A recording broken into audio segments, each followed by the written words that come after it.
an initiative of people that have solutions. Again, it's my fault. I've been responsible for this.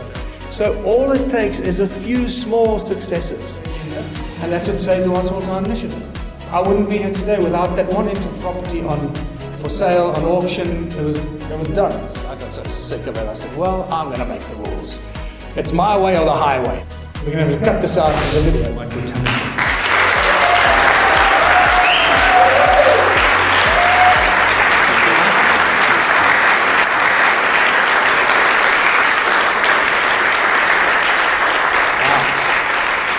Thank you.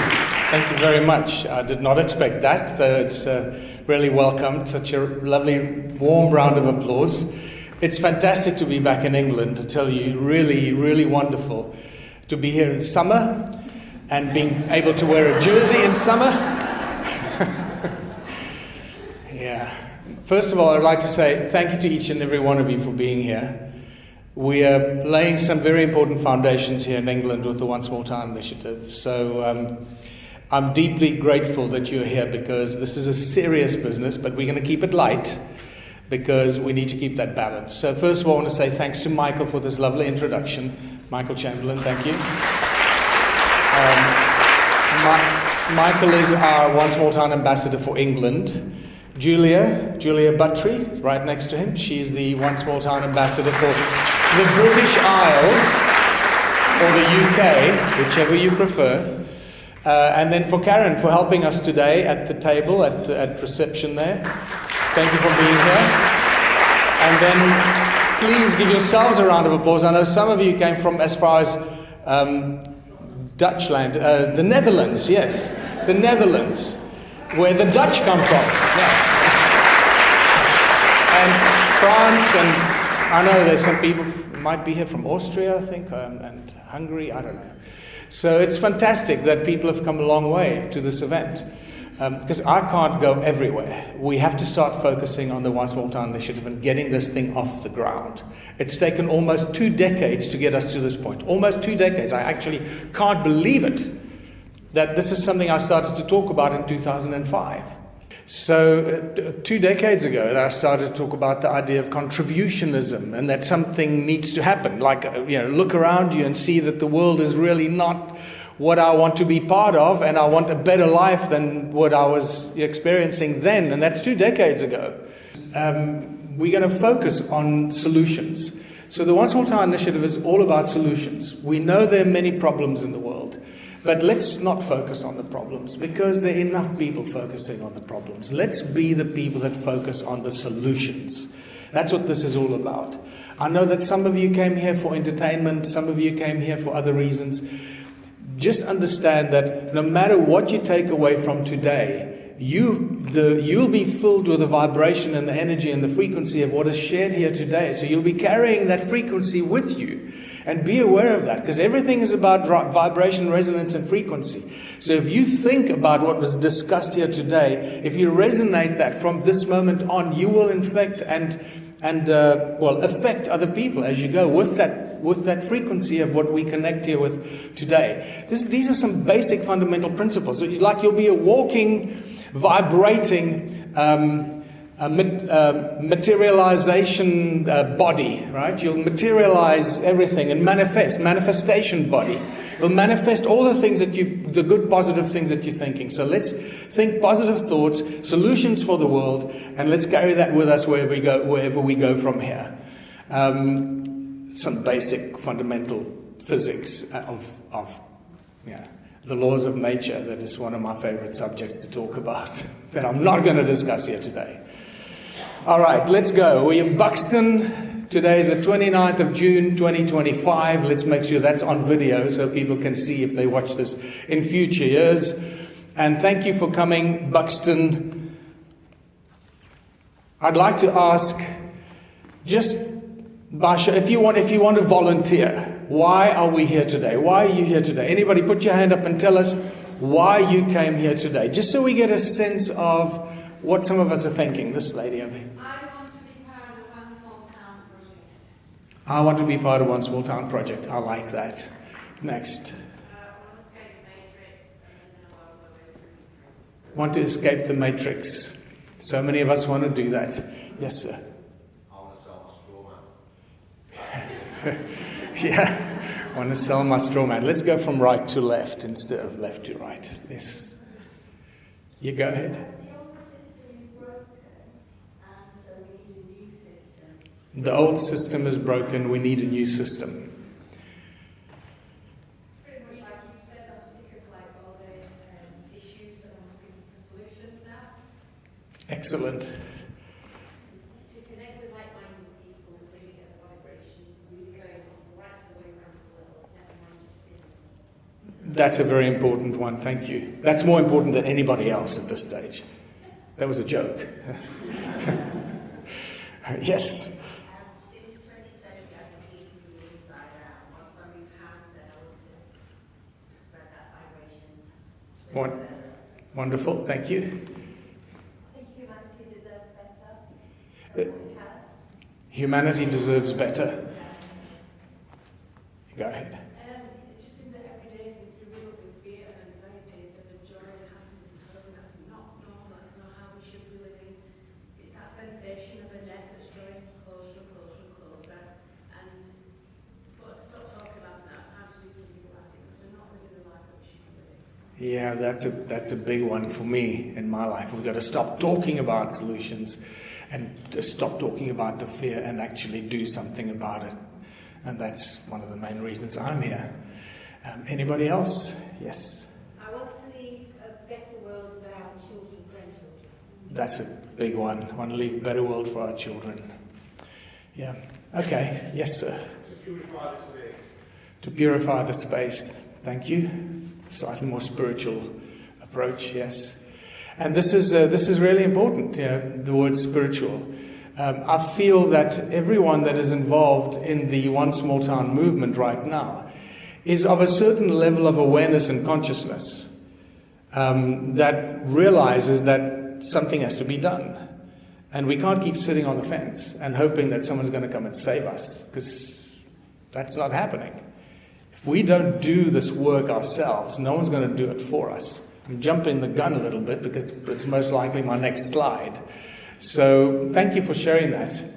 And let's just internalize those thoughts, because you might have a version of some of these thoughts in your own heart. We need to find solutions, and we need to be the seeds of this consciousness, the seeds that plant these ideas for solutions and take it away from this day here today and start acting and doing stuff instead of just sitting around talking about it. So the next question that this leads to, why are you here today, is a question I've been asking for almost 20 years now. Wherever I go around the world, I often begin the workshops with this question, and that is, by show of hands, everybody here, please raise your hand if you are happy with the way the world is going.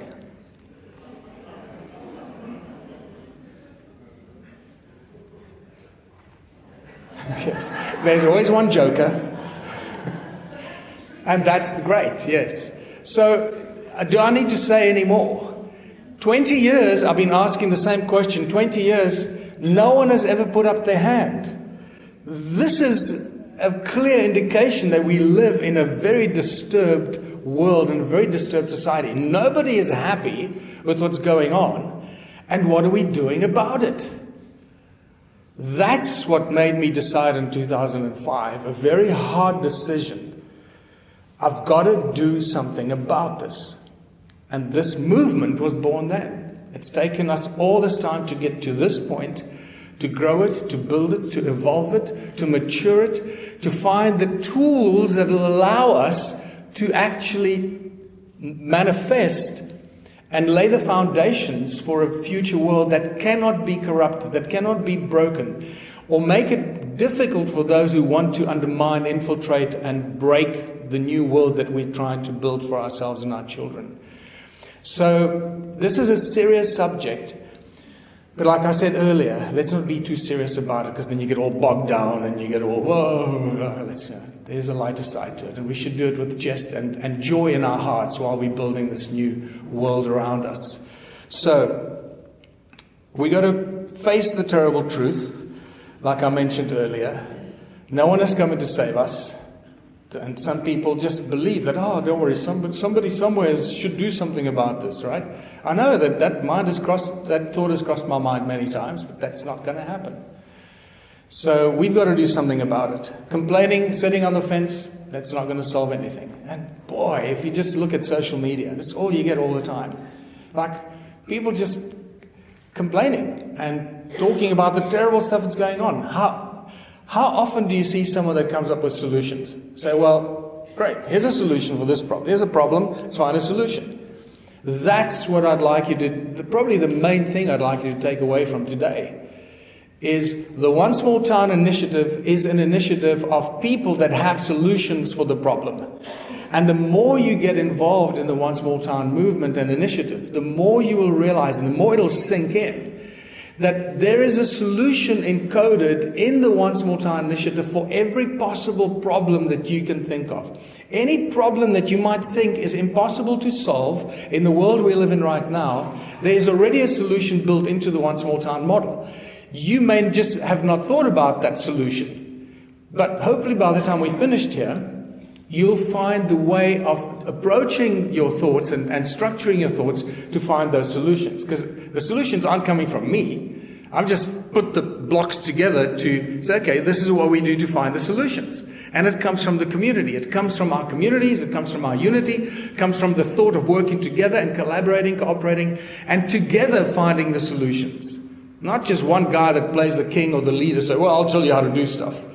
There was a funny moment, for a long time, talking about One Small Town and how it's going to work and how it works and the structures and how we need to help develop our communities. And people, the naysayers would come and say, oh, well, how is this going to work? How is that going to work? Oh, it'll never work, and this, and human nature is blah, blah, blah. And I've heard it all over the years. Oh, my God, it never stops, the moaning and complaining. It's like, oh, great. So, and then they would say, so who's going to make the rules? And you're in this wonderful One Small Town community. Who's going to make the rules? And at one stage, I got so sick of it. I said, well, I'm going to make the rules. It's my way or the highway. So, oh, you see, you're a dictator. And I say, well, great. So learn about the One Small Town, and you'll realize that all the solutions and for all the problems we face are encoded in the system already. They don't come from me. They come from within the thinking, the kind of thinking that we can solve all our problems. That's all it takes. So our action will solve all the problems. So the other important thing is that the One Small Town initiative, to get to a beautiful world of abundance, prosperity, that's where we're going. Freedom, joy, etc., etc. That can't happen overnight. We can't go from zero to hero overnight. It's a process that will take a journey.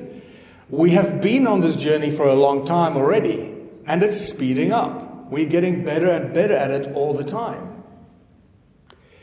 This is the most difficult thing that we as conscious humans are going to have to do. The most difficult thing. But because it's the most difficult thing doesn't mean it's impossible. We're just going to have to dig in and carry on. Wake up every day and get on with it.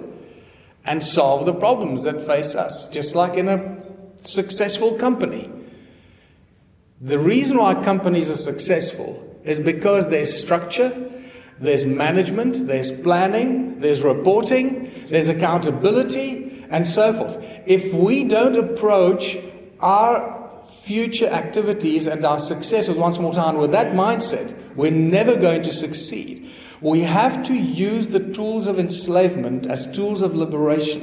That's by far probably the most powerful statement that I've ever come up with that has become one of the cornerstones of the One Small Town initiative. We are not inviting a bunch of hippies onto a piece of land and say, hey, let's grow some food together, dude. This is good. Hey, we're going to be free.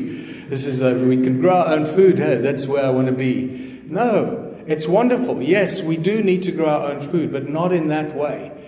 We have to take on the kind of thinking that makes companies and corporations successful, but we do it in a humanitarian way. It's a little step to the left. Right? And do it slightly differently. We're doing it for ourselves, not for some shareholders somewhere else. It's it's such a mind shift when you just realize that, wow, we need structure, we need organization, we need reporting, we need accountability, we need delivery.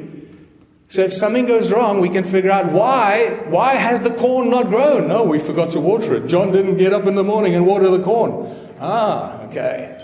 Right, so these little things, but you see, I've been doing this for so long, you realize that some of the most basic things just escape us, and if we don't have the planning and the structure, this is not going to work. So the reason I brought this up is because that's what's taken all this time to put into place. And there's been this struggle, this juggling of trying to figure out how we escape this system without fighting it, without opposing it, because we don't want to fight and oppose anyone. We want to create a new system without any violence, opposition, or conflict, and a new system that makes the current system obsolete. And the more successful we become, the more people will want to live in the system that we're talking about here. And stop worrying about what is going wrong, because we're going to be focusing on what's going right. And you know that success attracts people. If you're successful in anything, it'll attract others. So all it takes is a few small successes. A few small successes all over the place, and people will come. And this is where that famous statement says that, if you build it, they will come. Boy, you will see how quickly that becomes a reality. So, the other question that keeps coming up is, where are the examples of One Small Town? I must tell you, it's one of the most common emails I get from people. I love what you're doing. Where's the One Small Town that I can move to? So, well, there isn't one. We're the ones building it. So, if you like the idea, then take a step back and go and say, okay, we're at the beginning. We're at the starting point. Someone in this room may be the person that actually launches the first One Small Town, either in England or Scotland or Holland or Dutchland, and or France, or somebody somewhere is going to do it. It can't be me. I don't live in those towns. I can't come and do it for you. But what we've done is we've created the structure, the platform, the accountability, the membership that runs globally for everybody to become a part of. So you're not just doing this on your own. You don't feel you're on your own fighting this big bad world. You're doing it as part of a global network of conscious people that are connected to each other through the thinking, through the platform, through the membership, through the sharing that we're creating. It's something we have to start doing. There are no examples of One Small Town. We're the ones building them right now. We're now at a stage where we're probably going to, in the next 3 or 4 months, as soon as our new technology that I'll talk about starts to generate the funding that makes us financially independent, we don't have to rely on donations from people all over the world. We're going to start looking for the first Cinderella town in South Africa. We're going to start looking for the first Cinderella town in the USA. We're going to start looking for the first Cinderella town here in England and the UK. And that's the town we're going to then focus on. Put all our efforts on that town to make sure that we build that first example of what I've been calling the Cinderella One Small Town. And the moment that is running on a small, very low level with some low-level success, the moment that happens, then my job is done, literally. I don't have to stand on any stage anymore and say, just go and have a look at what they're doing over there and do the same. And apply it to where you come from, to your town. So it's a little example like this. And for many, many years I thought, well, we're not going to have to do that. And that was just one of the other lessons that I've had to learn. Yes, you're going to have to do that. You can't sell somebody a suit without them trying it on and saying, well, I like this, it fits me, it looks good, right? Same thing. You can't sell an idea of One Small Town and imagine people are going to do it themselves. And that's been one of the biggest lessons for me. We're going to have to create a little model. And for many years, I was hoping that the ambassadors that we appoint are going to do that. But that was just very naive and cruel in a way, and completely unrealistic. How can I expect someone who's just discovered One Small Town, maybe 2 weeks or a month ago, How can I expect them to know what I know, been doing it for 20 years, to go and implement what comes easily to me? Oh, you must do this, this, and that. People are new to it. So it's going to have to take a group of people that have been working with it for a long, long time to create that first example. So we're busy building it. I know I've been rambling on around we're busy building it for a while, but I just wanted you to share some of the experiences, lessons, and frustrations at the same time. So we're the drivers, we're the out-of-the-box thinkers. Anything is possible. Remember, anything is possible. It's up to us. I'm one of those people, if somebody tells me that, no, you can't do that, it's impossible, oh boy, that's just the cracker I need to get me going. And I'm sure that many of you feel the same way. Don't tell me it's impossible, because then I'm going to want to do it. And this is one of those things. We're going to make this work.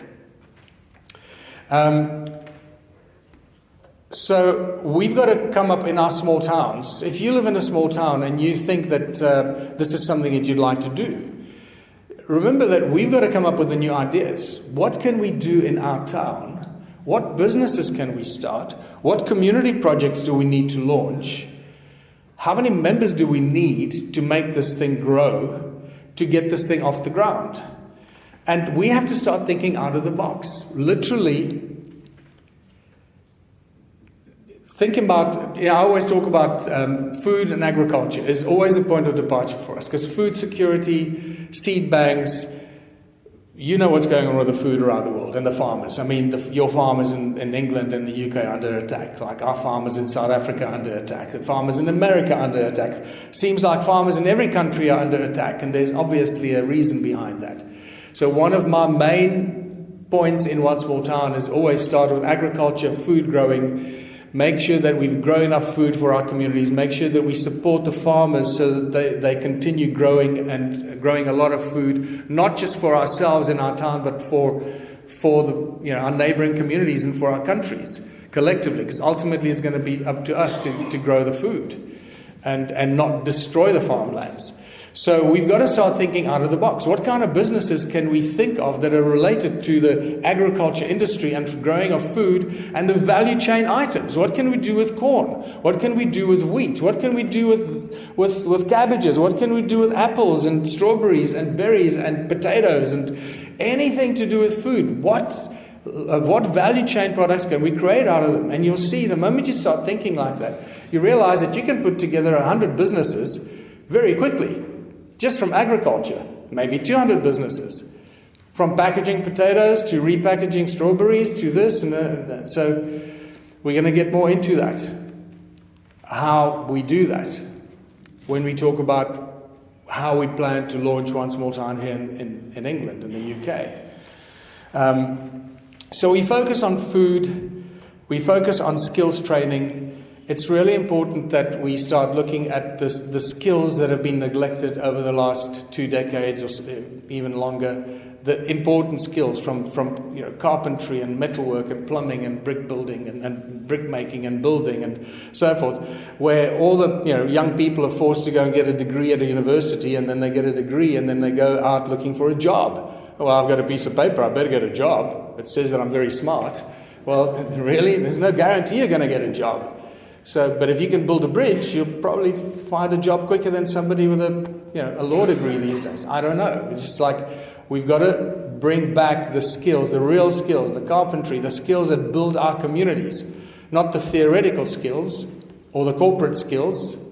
We need those. We need all of them.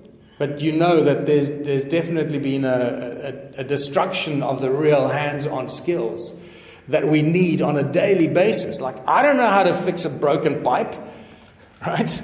It's flooding my house. I wish I did. I don't know how to fix the electric box if the wires suddenly explode and all that. And sometimes it's not easy to get an electrician to come out in the middle of the night. But I want to live in a community where that kind of thing will happen.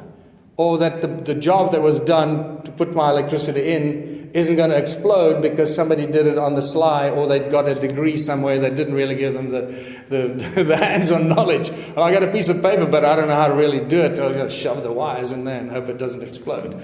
And we don't want those kind of communities. So So focus on food, skills training, and the key thing is trust building. We've got to start our communities relearning this thing of trust. So if I tell you, don't worry, I'll pick up your children from school today, that I'm going to do that. I'm going to let your kids stand on the side of the road.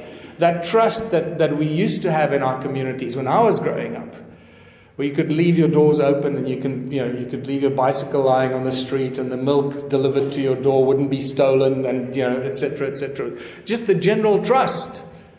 We need to bring that back into our communities, and that's what this One Small Town community is, and the mentality is all about: building trust. And then with that trust comes the support for each other. Where when you live in a community and you know your neighbors have got your back, and you know that the families that live around you and the whole community is working together towards making the world a better place, making your community a better place. That's the kind of community I want to live in. And in a way, that's the kind of community I grew up in. But those are gone. Those don't exist anymore. Or they do exist, but they're hard to find. I must admit, I have come across towns and communities where that spirit is still alive, but boy, they are far and few between. And where everybody knows everybody. So building trust, building support, community building. That's what it's all about. We've got to bring that back and start building the community spirit as much as the community in the physical form. Fixing our buildings, fixing our sporting facilities, fixing our arts and culture facilities, fixing our roads, everything that seems to be broken and breaking down. And I can see, having not been in the UK now for 7 years, I've seen the degradation when you drive around. I'm used to it in South Africa. Well, they've been destroying a country for 30 years now. So, and you can see where the town and the people have said, we've had enough, and they start fixing their town. And those towns are all over the place. We got some great examples of that in my country. And I trust there's some examples of that here in England and the UK. So we've got to take control of our towns, and there's some very interesting ways of doing that. Very interesting ways of taking control of your town so that degradation stops. So that's all part of community building, and as I said, we've forgotten what it is to live in a closely knitted community. We need to start rebuilding those closely integrated and closely knitted communities. One of the things I need to bring up is what we are not doing. So, and this is the misconception of a lot of people still today. And then I know that they haven't read our website. They haven't watched the updated videos or, the most recent work that we've done. They haven't followed the progress. They might have seen a lecture of mine 10 years ago or 15 years ago, and they still think that's where we are. We've moved so far away from where we were 15 years, 10 years ago, even 5 years ago, even 1 year ago. This is a living philosophy. One Small Town is a living philosophy. It keeps growing, expanding, improving, evolving all the time. And that's what makes it exciting. That's what keeps driving me. Because every day I wake up and I know something's going to happen. We might take one step back, but I know that tomorrow we're going to take 2 steps forward. And that's what it's been like. It's the believing that what we're doing is something we need to continue doing. So we're not creating intentional communities. And by intentional communities, I mean we're going to buy a piece of land somewhere, and we're going to grow food. And that is, even 2 days ago, I got an email like that. Every day I get emails like this. Say, I just bought a big farm somewhere. Can we start One Small Town on my farm? I say, well, that's not what we're doing. It's called One Small Town, not One Small Farm. We're going to use farms, and the farmers in our area and all the farmers around our town are hopefully all going to join us, going to be part of our One Small Town initiative. Because we want our farmers to grow food, not just for our town, but for export and to make it a commercial success. Not just, hey, we got some lettuce and some tomatoes, hey, we're happy. No, that's not going to solve the problem. So we're not creating intentional communities. I'm going to say this, but with love in my heart. We're not growing it. We're not creating a hippie colony, right? And I love hippies. Many of my friends are hippies. But we need to put the hippies in charge of what they're good at in our community, and put those who want to run our businesses to do what they're good at. And the twain shall probably never meet, you know? So let's identify what we are good at and put people to work in the fields that they're really good at. This is so simple. It is so simple, you know? This is not DEI. This is, I think, one small town is probably one of the most anti-DEI institutions you'll work, because I don't want an engineer to run my bakery, because he's got no idea how to bake the bloody bread. I want my baker, the best baker, to run the bakery, and not a DEI appointment to make my bread. I know that, you know, just please understand that this is where we're going. And it's an automatic, natural thing that happens. If we as a community start let's say a dairy, surely we're going to want the best dairy farmer to run the dairy for us, not some graduate from university that thinks he or she knows how to run a dairy. And that's what this is all about. So we really, as a community, will want the best people to run the businesses that we start for us, because we want the best results. We want to know that they get the job done. We want to see how successful they are, how much profit they make for us as a community, because ultimately that's what this is all about. We're balancing the fixing of our towns, the uplifting of our towns, everything that's broken, together with the success of the businesses, the commercial success of the businesses that we start as a community.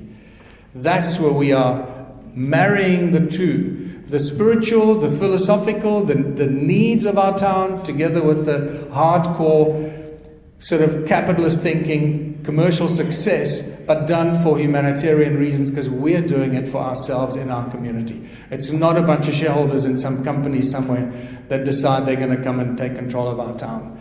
And ultimately, that's the difference. If you don't know that yet, I trust all of you know this, is that the main objective of One Small Town is to start as many businesses as we can that we own as the community, that is not owned by outside investors from some foreign country that use us as their slaves to work in their factories and to work in their businesses. And when they close their business or their factory, we're all out on the street without jobs. So the moment we own our own businesses, no one can ever close our businesses down, close our factories, close our farms down, because we as a community own it. That's, in a way, that's the most subtle mind shift that we need to make, to realize that that's it, those days are over. If we want to start a clothing factory, we're not going to ask somebody to come and open their clothing factory in our town. We're going to start it ourselves. So no one is ever going to shut it down, because we as a community own it. So, God, that was a long rant. I don't know where I went there. I went completely off the track there. So, not creating intentional communities, not buying a piece of land and starting to build huts and teepees and tents and caravans that will hopefully grow into a town. No, towns are already there. There are houses and roads and plumbing and sewage and everything, and shops and hotels, and everything is there. Schools, all the infrastructure we need is there. All we got to change is the way we think. Change. A critical mass of the people in our community need to change the way they think. And this is a very important thing here. You don't need a majority of people to think like that. So you don't need 51% of the community to join you and think like that. Greg Braden, many years ago, did an amazing lecture on what is critical mass. 3.3%. That's what critical mass is. So if out of 1,000 people in your town, you need 33 people to join your initiative, and you're going to reach success. Critical mass. That's what I believe, and I know I've tried this in my town. Out of about 6,000 people, in 2013, we started to fix our town hall. There was just deserted, broken windows. It was a toilet. It was disgusting. Just imagine, big town hall that used to be a 5-star hall, a ladies' bar, bowling club, a big snooker table, incredible place for the community before our current government took it over and just destroyed it. So we decided we're going to just fix it, because it was just, you could walk in there and defecate in the corner, and that's what it was being used for. So what I did, I started to raise some money, I used my own money, and we started to fix it up. We put locks on the doors, we started to clean it up, we put new plumbing in, fixed the toilets, fixed the kitchen, so it could cook food, we fixed the hall, we put up a screen, put up a sound system, and it was absolutely beautiful, and painted the outside, so suddenly everybody could see, and they were, in those days it wasn't One Small Town, it was still the Ubuntu movement, so everyone was wearing these Ubuntu t-shirts. I started with, I think, 6 people, 6 young kids from the township.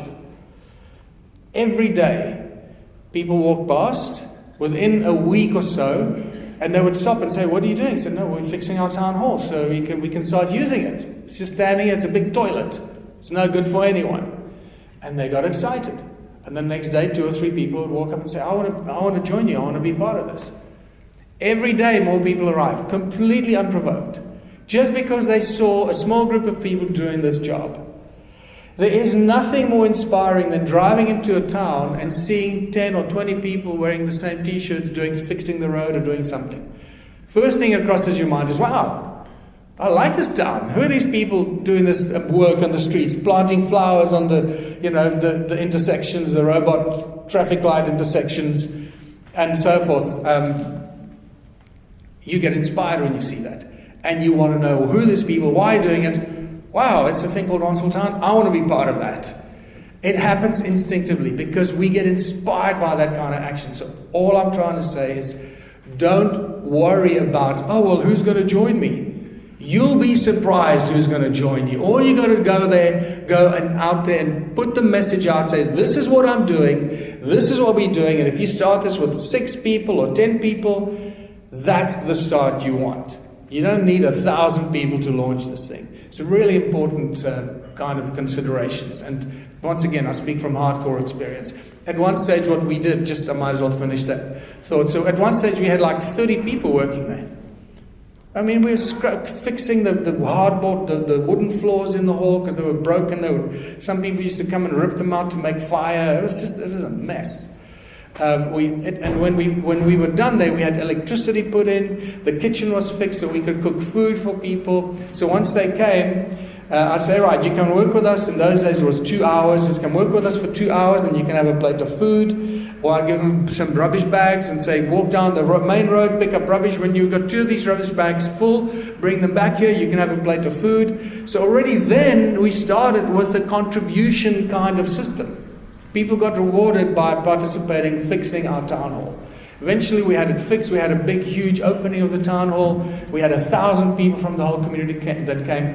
Members of our municipality came and they enjoyed it, only to confiscate it from me and from our communities about 3 months later, and accusing me of illegally occupying a municipal property. And they wanted to sue me. I'm not kidding you. They wanted to sue me because I illegally occupied a municipal property. So, what have we learned from that? That you can't trust the politicians and the municipalities and the councils because they are not normal. They just don't think like normal people think. Or they get given instructions from some higher, puppet master that tells them what to do and how to handle the situation. I don't know what happened, but in any case, the hall got taken back from us under false pretenses. They said, we want to use the hall because we made the hall available to the community. Anybody who wanted to use the hall could phone and say, I want to use the hall for the community for this or that. We'd give them the keys, they'd use it, and then they'd give the keys back. So under false pretenses, they said, we want to use your hall for a meeting. Gave them the keys. They said, we're not giving the keys back to you because you're illegally occupying a municipal property. Instead of calling me in and saying, Michael, thank you for fixing the hall. This is awesome. How can we work with you? Tell us what you need so we can keep improving it. And no, take the key away. And guess what? It's in a worse state today than it was when we started fixing it. It's disgusting. So these are all lessons we learn from. And it makes us smarter and stronger. And one of the things that we've learned is you cannot trust politicians. You cannot trust city councillors because they're low-level politicians and sometimes have big egos and the big politicians. And we need to do these things for ourselves. We have to work smart. We can't be stupid. We have to work hard, but we have to work smart. And this is why that statement that we have to use the tools of enslavement as tools of liberation is so important. But I'm waffling now. But I think these are all important things to consider. Just experiences, things that have happened that make us stronger and smarter, and that make us believe that we have what it takes to make it a success. So the other thing we're not doing is we're not fighting the system. We're not discarding money. Some people think, we're creating communities where we don't use money. No, that's not what we're doing. We have our infinity tokens. We have our membership reward system, but that's a bonus to our members. We're not building communities without money. And that's people that might have seen me talk, 15 years ago when I was taking on the banks. Fighting the banks, because that's a journey that I had to go through to give me the background knowledge and foundation to be able to talk about this and how banks work, how the legal system works, how the court systems works. Those are all things that I had to go through to be able to stand here and share this information with you. And we're not fighting banks, we're not fighting money, we're not creating communities where money doesn't exist. We need money. In fact, we need more money than anybody else. And I always joke about this now. We need FU money. We need so much money that we don't know what to do with it. Because that will make us stronger financially. Imagine trying to bring down Elon Musk. It's going to be tough for you. Because he's got more money to pay the lawyers to keep you in court than anybody else. So the more financially successful we are, the more difficult it is for anybody to bring us down. So we have to recognize that. Don't fight it. You want to give us money? Yeah. How much have you got? 200 million? Bring it on. As long as there are no strings attached. And sometimes I've been accused, Tellinger said that he'll accept money from, at one stage, one stage when I was in New York in 2016, they wanted to introduce me to somebody that was one of the Rockefeller nephews. And I said, absolutely. I'll meet with anybody. You want to give me money? Bring it on. Tellinger is going to take blood money from the Rockefellers. And I go, have you got a wallet? Just take it out. Open your wallet. What's that in there? It's money. So you think that's not blood money? What do you think that is in your wallet? All money is blood money. So don't give me this, sanctimonious crap that I want to take blood money from the Rockefellers, but you're okay. You can use your money in your wallet. It's all the same, tainted with the same kind of blood. So if the Rockefellers want to give us money, we invite them in, we give them a cup of tea. You say, thank you for your interest in One Small Town. Now, how many millions do you want to give us? Thank you. Now give us the money and bugger off. Leave us alone. That's it. So let's not be stupid about this, okay? Let's be smart. So we're not fighting the money, we're not fighting the system, because you can't beat the system. Somebody said earlier, the system is broken. It cannot be fixed. And we cannot beat the system, because everything in the current system has been set up to beat us. Everything. From the money system, the banking system, to the legal system, to the court systems, to the government systems, to everything. Rules, regulations, permits, etc., etc. We're not opposing anyone, we're not opposing government structures, and like I said, we're using the tools of enslavement as tools of liberation. So now we're actually getting to what's supposed to be session 1. So in this first session, there's a long introduction. In this first session, we're going to talk why now is the perfect time to implement One Small Town, an experiential journey through your One Small Town, as you can imagine it, and we're going to look at lessons learned from the One Small Town journey and realize that experience and knowledge is power. I've shared some of that with you already. So why now is the perfect time to implement One Small Town? Because the world around us is failing. It's falling apart. I mean, really. None of you put your hands up when I asked you, are you happy with the way the world is going? Have you changed your mind in the meantime? No, I haven't. So it doesn't work. And just keep in mind, every day that goes by, it gets worse. The longer we wait, the harder it gets. I've been talking about this for nearly 2 decades. And we still have a chance to fix it. We still have a chance to create something that's going to create a foundation, that's going to give us a foundation of prosperity and abundance, for you, your family, your children, your neighbors, your community. And only then are we going to find ourselves in a situation that we feel a little bit more stable. So the longer we wait, the harder it's going to get. There have been many ongoing attempts with the One Small Town initiative that have taught us many things. I've just mentioned one or two. But there have been many, many more, like appointing ambassadors in 60 countries.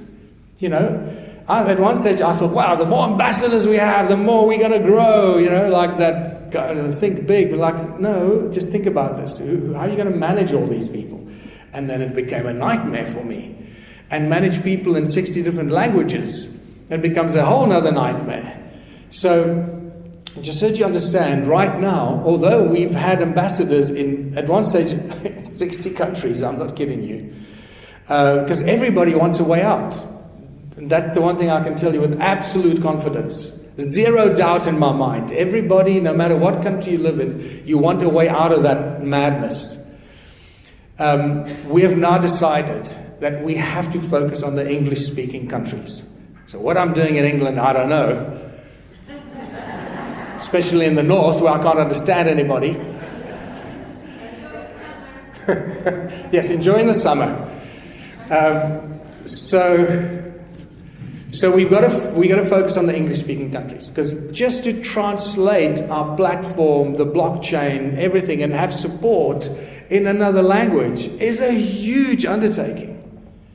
And we just don't have the staff or the members or the money at the moment to pay for that and make it work. So we have a very powerful English language platform, website, blockchain, everything works. Let's focus on the English-speaking nations around the world. And there's enough of us in that language group to make this a success. So there are many new tools, technologies to help make One Small Town a success.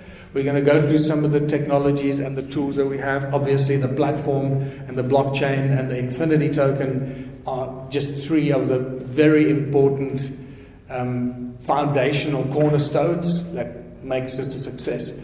The platform is a powerful tool that was missing until very recently. And the platform is basically a blockchain, and everything to do with One Small Town, no matter what country you're in, happens on that platform. We're creating a private membership, global private membership community.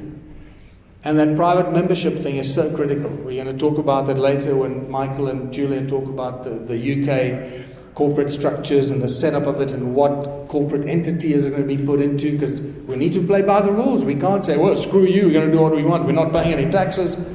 No, we've got to pay tax. We want to be the first people in line to pay tax. So no one can ever say, these One Small Town people are cult people that don't want to pay tax. All this kind of stuff. No.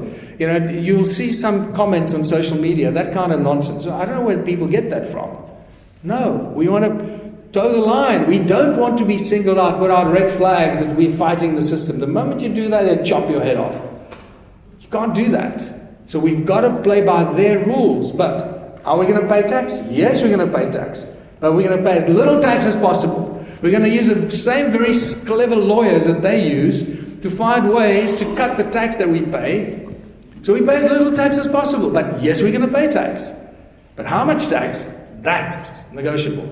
Right? So I trust them making sense, and it's sinking in that we're not fighting the system. We don't want to be some rogue or be described as some rogue cult thing led by a crazy South African who believes that we need to take money out of the system. And that's what you'll see on some social media. It's like, oh, cool.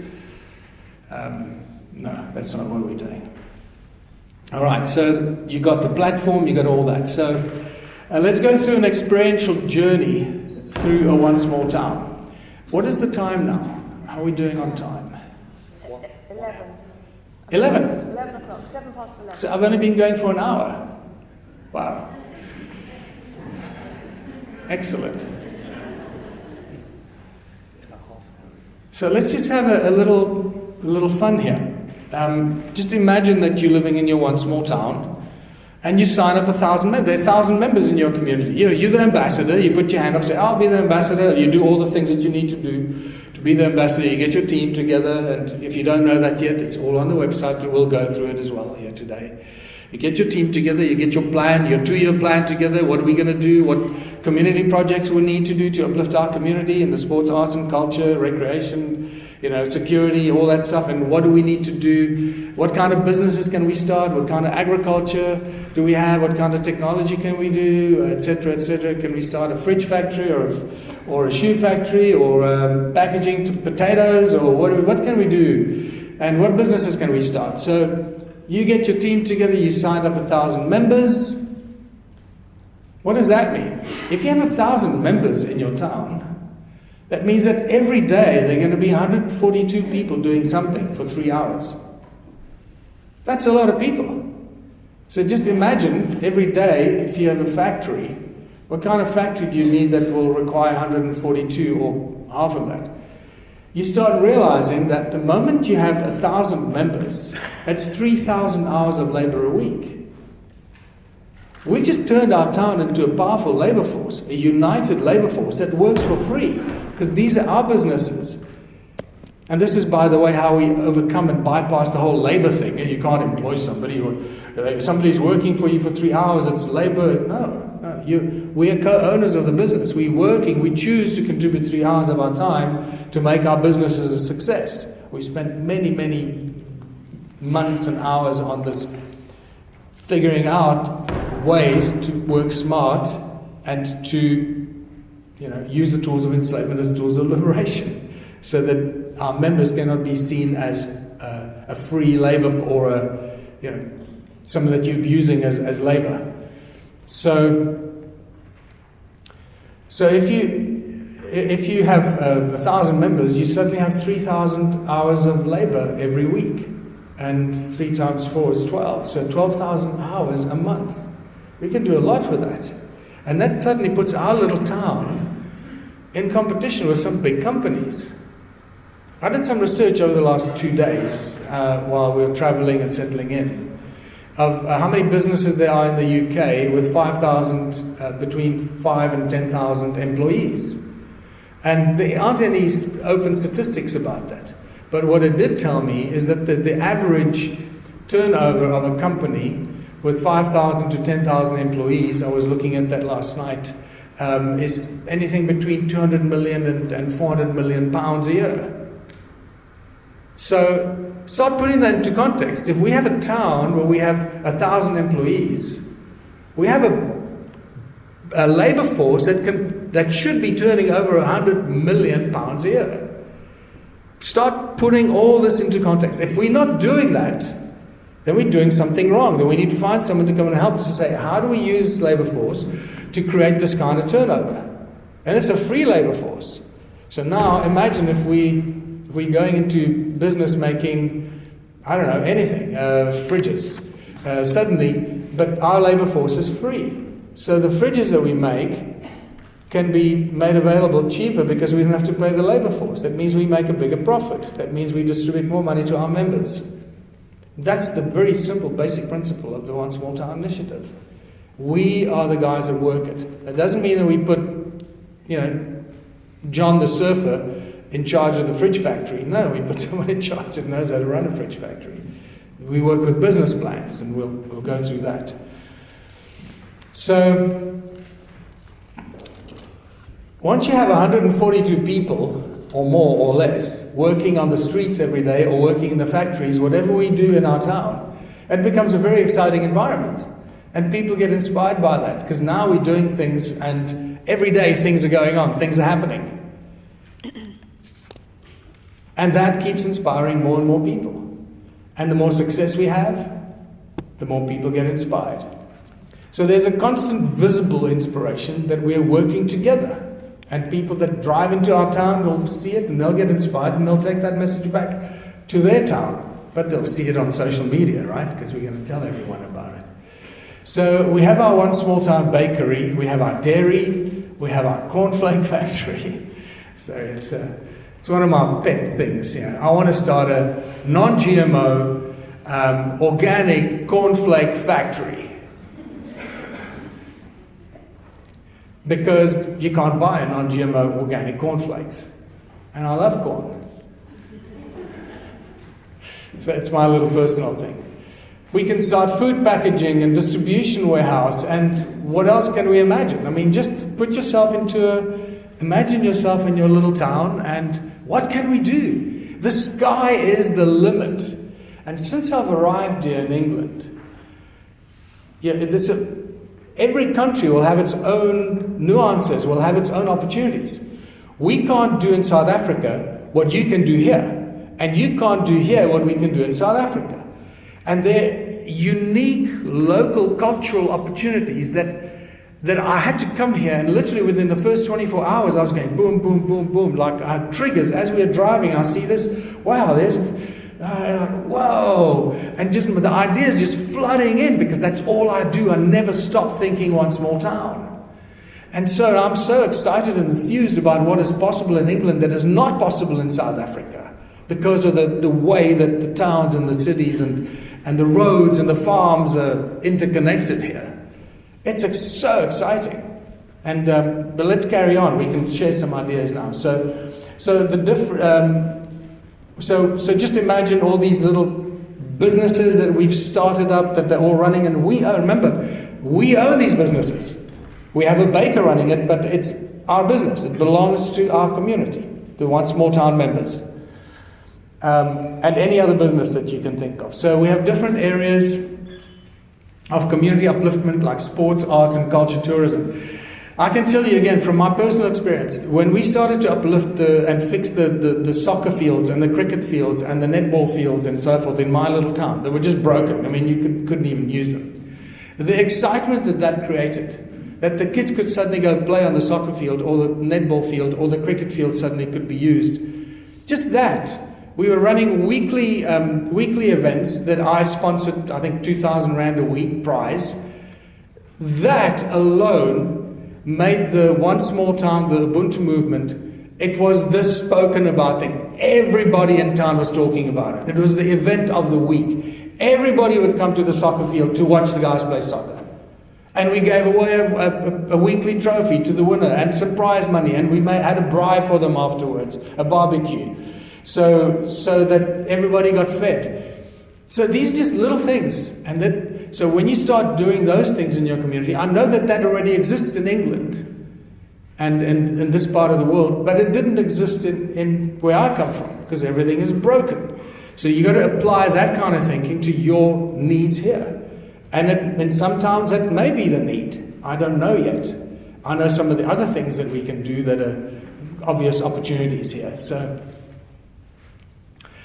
And also think about the different business sectors. I mentioned already, agriculture is always the first thing that I bring up. Always, always, always. And just within agriculture, there are an infinite number of opportunities, really. If you can think it's an opportunity.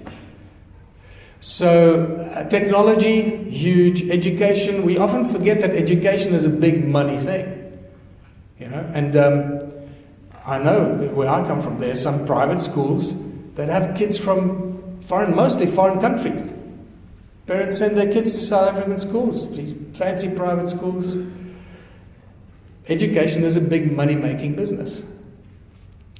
So don't think that it's something that we can't turn into a community initiative. We have to think big and out of the box. Manufacturing, obviously, what can we manufacture? We can manufacture anything we can set our mind to. Clothing, healthcare, all these things. So, in the business side of things in our communities, we are the ones who have to create the think tanks in our communities and come up with the ideas. And then realize what are the low-hanging fruits? What are the feasible ideas? What can we do that is possible? What is the short-term business ideas, medium and long-term ideas? If there's a good business plan, there's a good ROI, then it's not difficult to raise funding, because investors and people with money are always looking for investments with a good return on investment. It's that simple. That's why we have to stick to the norm and use the tools of enslavement as tools of liberation. And business plans are part of that. So we have to be able to write good business plans. Today you can use AI to write business plans. On the way here in the car, I'm not saying it's the ultimate business plan, But it's there, it's got all the different things. I've asked Grok to write me a business plan on starting an organic, non-GMO cornflake factory in England. And it took exactly 30 seconds. It's a 15-page business plan with really detailed info. The size of the organic market, the growth of the organic market, and how many farmers supply organic corn and blah, blah, blah. It's like, I couldn't believe the detail that it went into. It took 30 seconds. It took longer to write the description than it took Grok to write the business plan. So if anybody says, I can't do business plans, then, dude, really, like, come on. So, and if you're really good at doing business plans, and if you're a business planner, that's a person we need on our team in your town in any case. If you don't know that yet, you'll see when you look at the structure. What do you need as an ambassador? Who do you need in your team?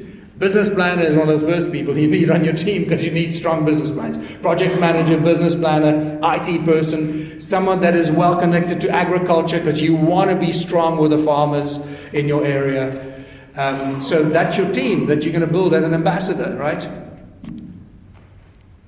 And you get the business planners to look at the AI business plan to poke the holes, to see, no, that's not right, we need to fix this, but at least you got it. AI can do the basics for you.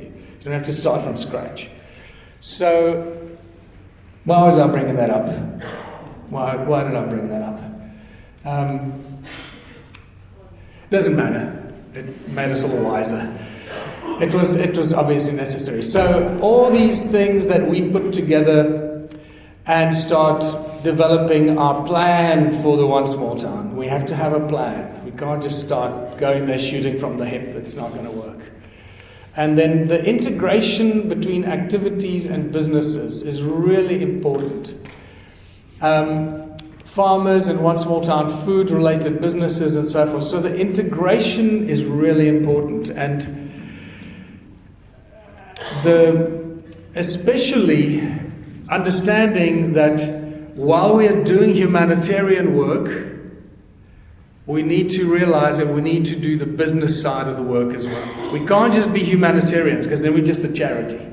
And we can't keep asking for money because that's the problem with the world. And charities, quite frankly, and apologies to anyone that works within the charity industry. Unfortunately, the charities that get funded by the big corporations is a problem because they create communities with expectations, complete dependency, and then obviously at some stage just entitlement.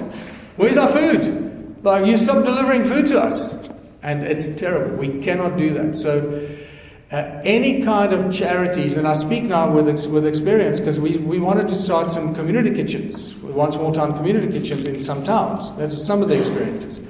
And then suddenly you get told, yeah, but we already have food kitchens. We already have a soup kitchen and some food kitchens, and they're sponsored by this charity or that charity. So we feed all the homeless every day, or we feed all the orphans every day. Okay, what do they have to do in return? No, nothing. We just feed them. Well, that's the problem. We can't do that. We can't just hand out stuff without people doing something for their community.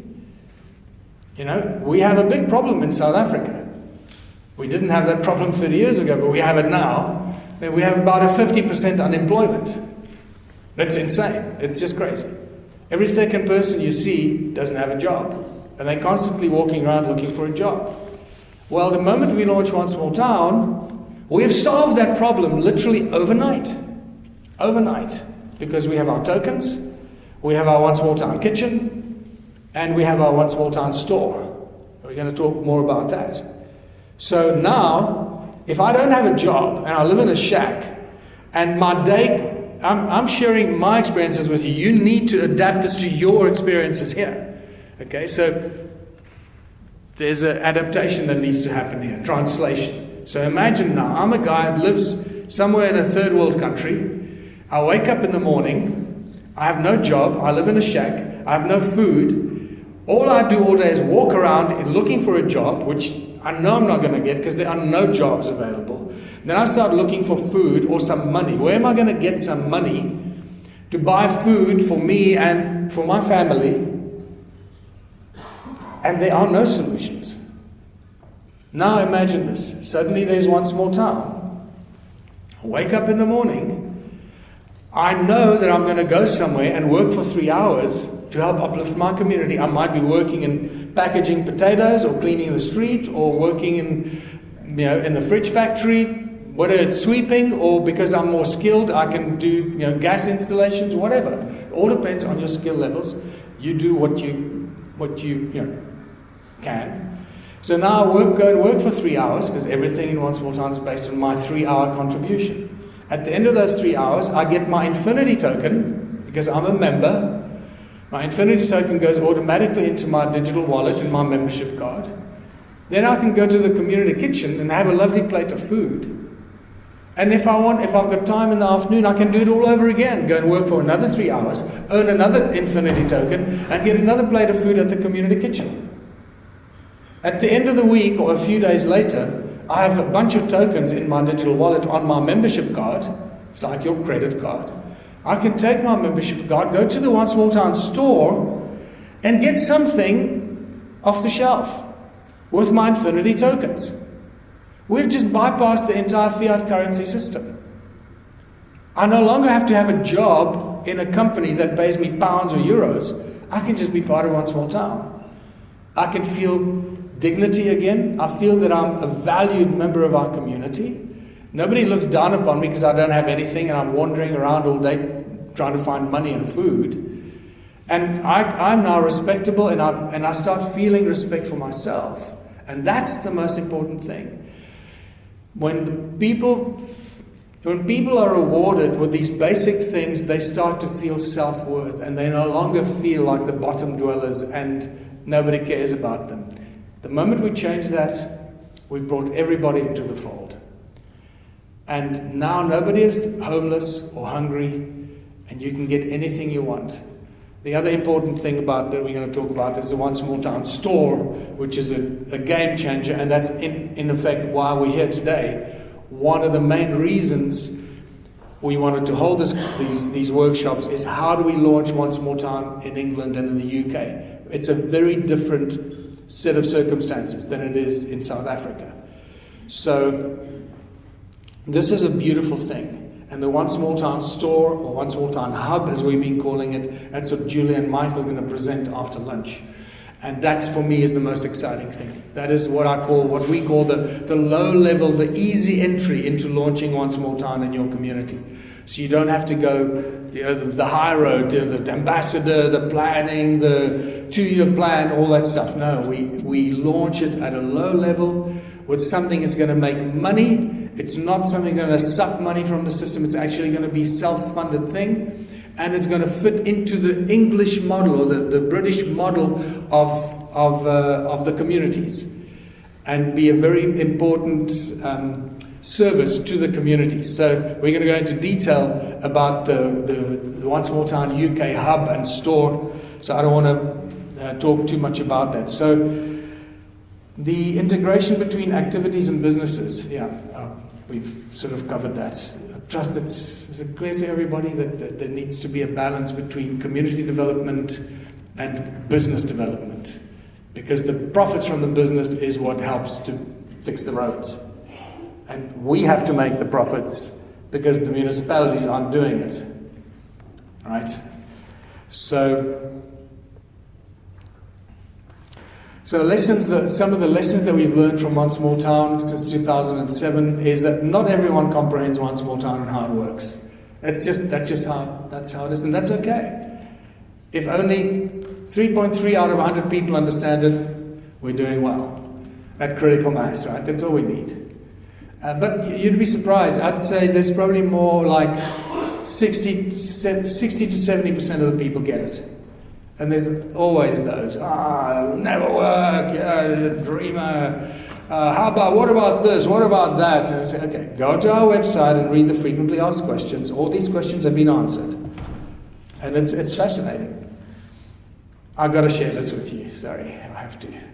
For many years, I used to do these workshops, but they were from a very different perspective. We're focusing on, launching it in the UK and very clear plan of action with a platform and all this. But for years, I was doing these workshops, and I'd make people write down, what do you think is a problem that we cannot solve? What is it in your mind that you think we can't solve this problem? And we used to call them frequently asked questions. And one of them was, when they were still it was new and people couldn't understand, they thought we'd like a hippie colony and we're all going to have to work like slaves just to grow some spinach and that kind of stuff. So, and then one of the questions was, so who's going to shovel the crap? And I'll never forget, I was somewhere in Pretoria, and I said, okay, shall we solve this problem once and for all?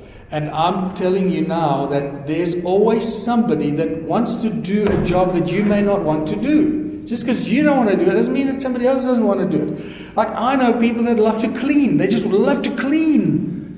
Because I like clean stuff. Right? And some people that just love to work in the garden and get their hands dirty, while other people say, oh, I don't want to touch that soil, it's dirty. Right? So you get people and mechanics, car mechanics, guys that just want to work on cars. Not me. So you got to let people be and let them do what they love to do. So the question was, who's going to shovel the crap? I said, okay, we're going to solve this once and for all. I said, who in this room is prepared to shovel the crap? And about 5 people put their hands up. So I said, does that answer your question? It was like shock on I can't remember, I think it was a woman, shock on her face, like, these people are prepared to shovel crap? I said, look, that's just the way it works. We're all born differently. So just understand the diversity is what makes us so strong. And that's what I love about it. And that's what makes this idea grow and evolve and get stronger all the time. Every day. I mean, I've already learned a few things just from standing up here and looking at you. Like I've got ideas about the clothing industry and that we need uniforms for all of us. Some of you are so badly dressed, it's shocking. Says he. These are my brand new pants, by the way. I had to go buy these because my bag is still lost. This is a new shirt. Wearing new underpants, new shirt and new pants. I had to go shopping. My bag is still somewhere in Swiss Air hyperspace, or cyberspace. Okay, so the other thing is, so not everyone, God, that was a long-winded segue. Not everyone comprehends one small town and how it works. That's okay. You don't need everyone to know it. And in your town, if ever you want to launch this, so you want to be the guy that puts up your hand, the gal that puts up her hand and says, wow, I want to do this. Don't worry about it. Just a small group of people, that's your nest egg, that's your core group, and you're going to build it from there.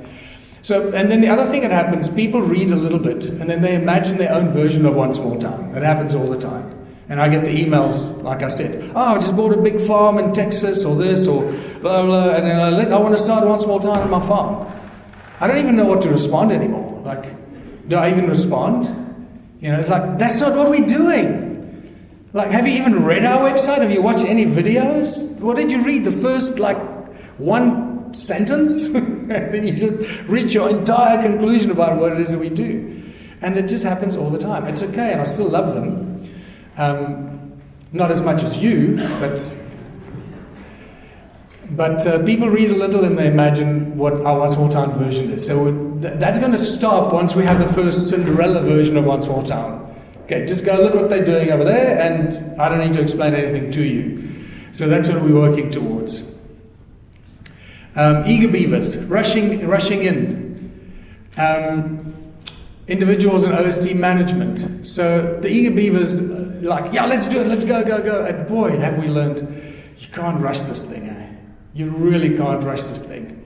Because it's a simple idea, it's an obvious idea, but to implement it takes thinking, planning, and very careful implementation if you want it to be a long-lasting solution.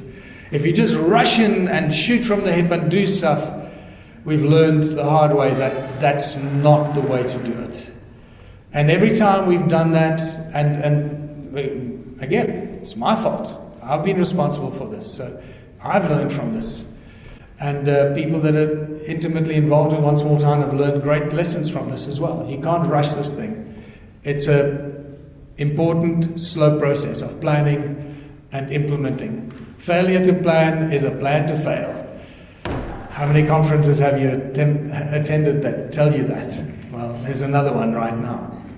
Failure to plan is a plan to fail. And this One Small Town is a perfect example of that.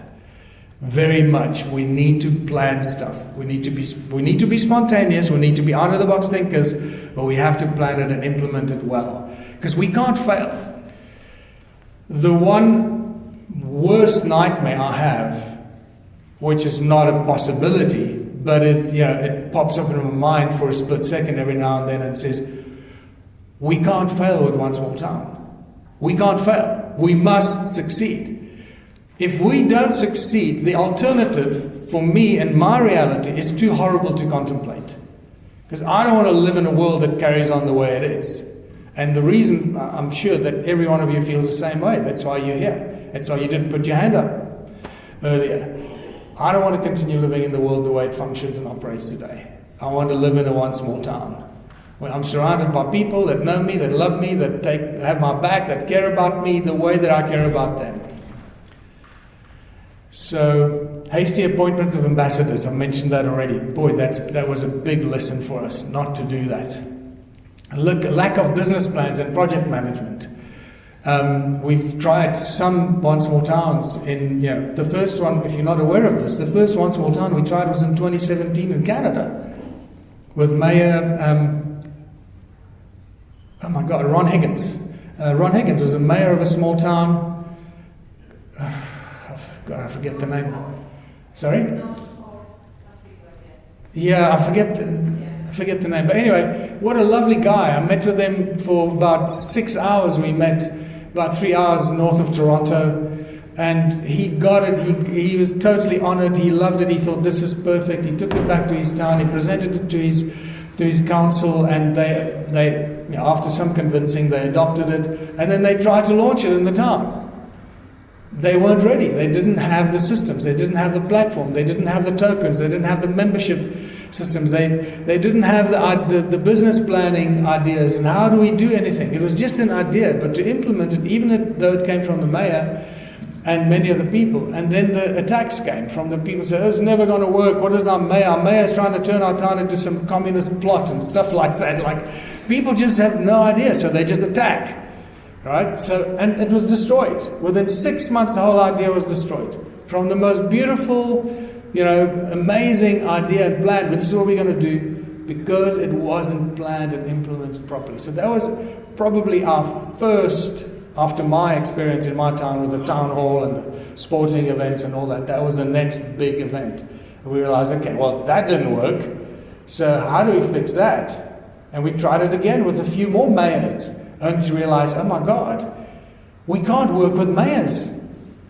I thought that mayors may be the way to go. And so, no, it doesn't. So we had to do it to learn that that's not the way to go. Right? So appointments of ambassadors and, every step, everything we've done has been a learning experience. So the lack of business planning and management, absolutely. And this is what I mentioned earlier, bridging the humanitarian community activities with business for profit. That is the fine balance we need to strike. If we don't have that fine balance, it's not going to work. Because we need our town to be as rich in fiat currency as we possibly can. It's that FU money component. The more money we have, the more we can do in the fiat currency. But the more tokens we have, the more we can do for ourselves without anybody knowing about it. So understand, when I have infinity tokens in my wallet, in my digital wallet, you say, well, I'm selling my car. So how much do you want? So I don't know, £10,000 or what, I don't know. So how many tokens is that? Cool, okay. Send the tokens to you. It takes a split second from my digital wallet to yours. Nobody knows I've transferred any tokens to you. It's between you and me. And you just transfer the car in my name. So in anybody's reality, you've given me the car. I trust I don't need to say any more. We just transfer tokens between members. And we're changing the way that we interact as a global community of One Small Town members. So That's bridging the humanitarian community activities and business for profit. The One Small Town store is the game changer here. So just to explain, they're going to go into a slightly different aspect of it. But imagine a store that you can go into, then anything you don't need and don't like or you don't want, it might be a gift that you were given, a blender, but you already have a blender, so you don't need it. So you take it to the store, books or clothes or food, you've got too much rice and you don't know. You bring it to the One Small Town store, it gets evaluated, and you get given infinity tokens in your digital wallet. Now you get infinity tokens to get other stuff that's on the shelf that you need. So it becomes a proper trading store. Now in first world countries that might not sound as appealing in the beginning as you realize it is appealing, but in third world countries that's a life-saving trading experience. Because now you can take stuff you don't need and get stuff that you need, like a bag of corn flour that will keep your family alive for a month. And these are the small little things that are the game-changing experiences with the One Small Town initiative. One Small Town is impossible without a robust management system. We've got that now in the platform. Everything that you need to manage your town and your community is built into the platform. And like I said, it is a blockchain type platform that everything is interconnected, integrated, and there are reports and accounts and everything. So no one can cheat anyone. It's impossible. They can try, but it's not going to work. And everything can be traced. Keep in mind that the Infinity token is a private membership token. It's not traded on the stock markets or private stock exchanges. It's only among our members, and it's only traded on our private membership exchange on the platform. Or you can send it to somebody or sell it to them for money and give you cash, you send them tokens. Or you can trade stuff. Anything you want. So the management system, it handles the tokens as well. One Small Town, how to start. There's a high road and the low road. I've mentioned the high road a little bit, with the ambassador and the management team and a 2-year plan and the proper, loading everything, the business plans on the platform, and then we go fundraising. We talk about the fundraising tools that we've got as well, that we've created. But the low road is what we're going to discuss after lunch, is the One Small Town hub and store that we've specifically designed for England and for the UK. Because that, we believe, is the very simple way that every town, every community can launch. It will make money, it'll be sustainable, and it'll provide all the initial One Small Town services and benefits to all the members that want to join you. So that's really why we're here. To plant the seed of how can we launch this One Small Town in the UK, in the British Isles. So it's the route of least resistance, the low level, without going over the top and that very last one. One Small Town needs self-driven pioneers. And some of those pioneers will be in this room today. We don't know what's going to happen. You don't know what thoughts you might have when you leave here. You don't know who you might bump into that you transfer this knowledge when you leave here. Boy, I've learned this. The most unexpected things happen in the most unexpected places. And I have come to terms that this is a divinely guided journey that I've been on. Absolutely. It's not my plan. It's a divine plan. Because I couldn't have come up with all this stuff. It's just impossible. I couldn't have met the guys that we met. Do you know, and I've got to thank, if you know a chap called Charlie Ward. Some of you might like him, some of you may not know him. But Charlie and I got to know each other. I'm not sure what he's doing these days, but I was about to shut One Small Town down. It was during COVID. I was about to lose everything I had. I was going to have to put my property on for sale, on auction. It was done. I thought, that's it. And Charlie, for some reason, phoned me. And he said, no, you can't do that. Let me do an interview with you. Set up a Patreon account.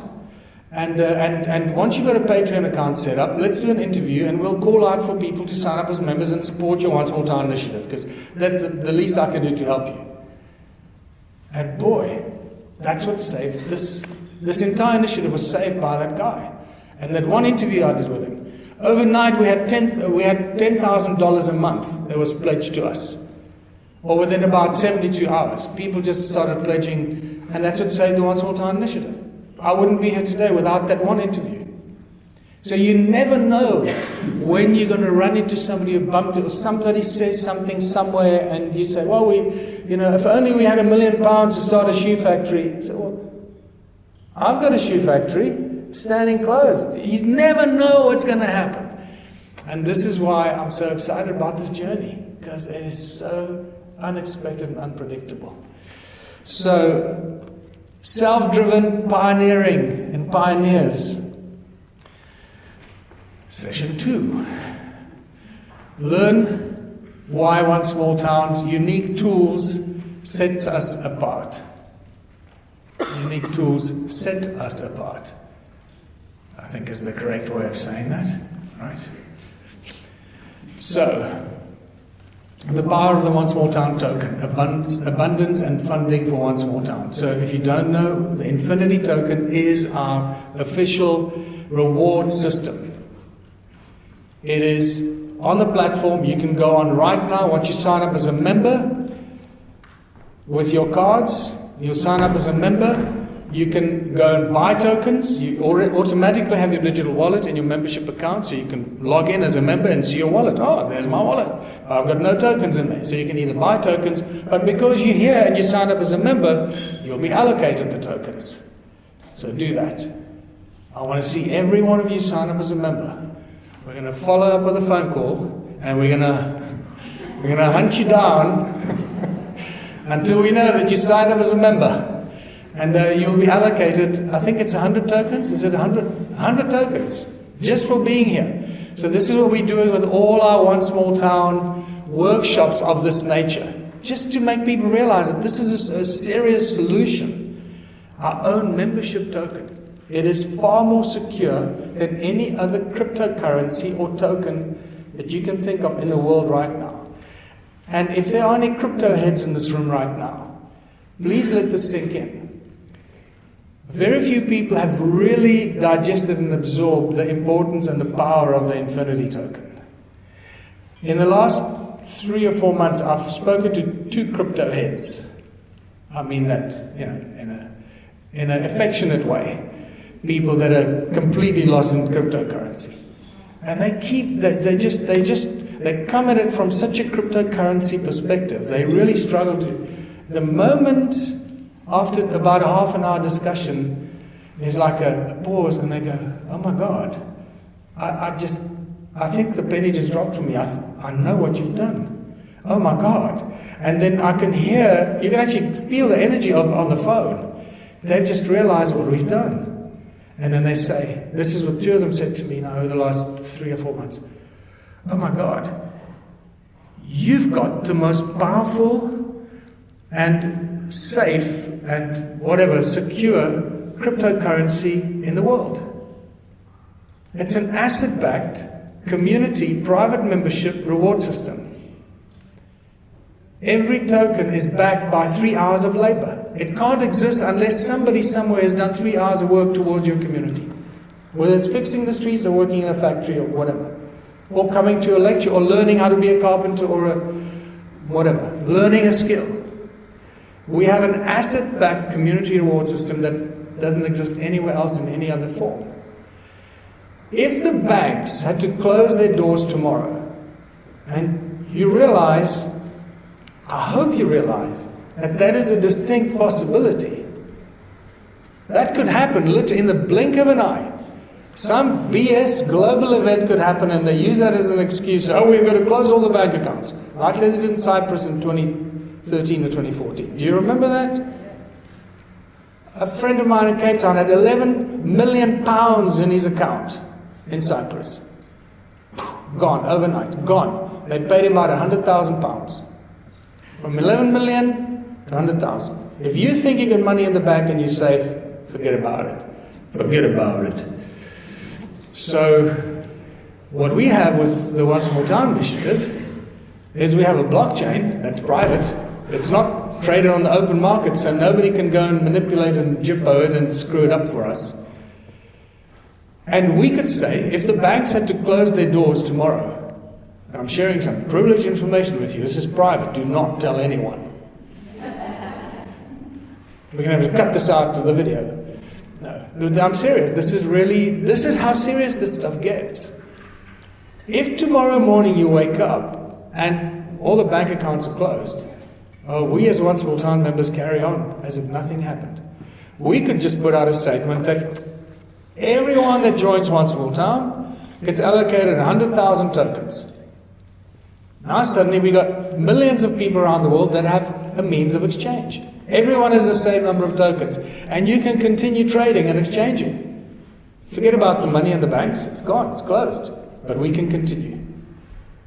We have a solution for when the banks go down, and it's a private membership association, private membership hands. Just let that sink in. This is when the crypto heads realize what we've done, they freak out.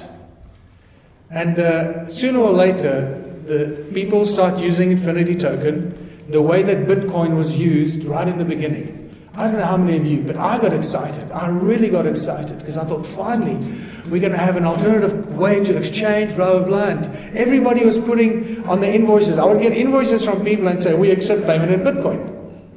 You remember that? Yeah. So I started doing the same thing. Well, I didn't because I didn't have enough Bitcoins, but then I think I got about 3.5 Bitcoins at one stage. And then I lost them. My wallet was gone. So somewhere out there in cyberspace, I've got 3.5 Bitcoins floating around. I can't get them because that wallet that I had is gone.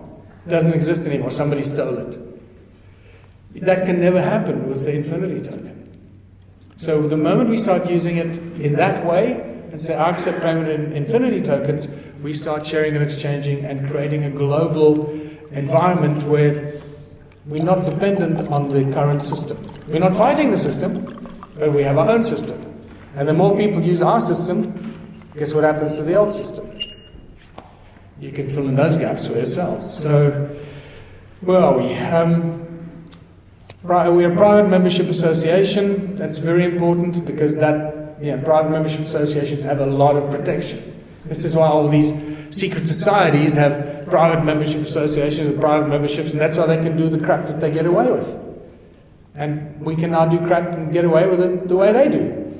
So, corporate structures, changes from country to country. Michael and Giulia will discuss with you what is planned for the UK. We've been working on that for years. We've been working on that for a long time.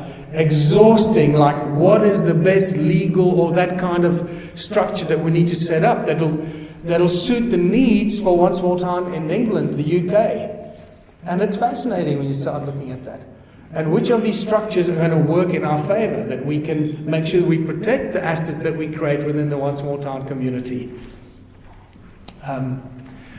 Members in many countries, so we have members in many countries, so this will change obviously from country to country.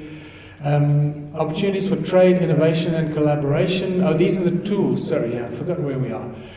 Unique tools that we have. So this is the platform obviously and the tokens and so forth. So opportunities for trade and innovation and collaboration.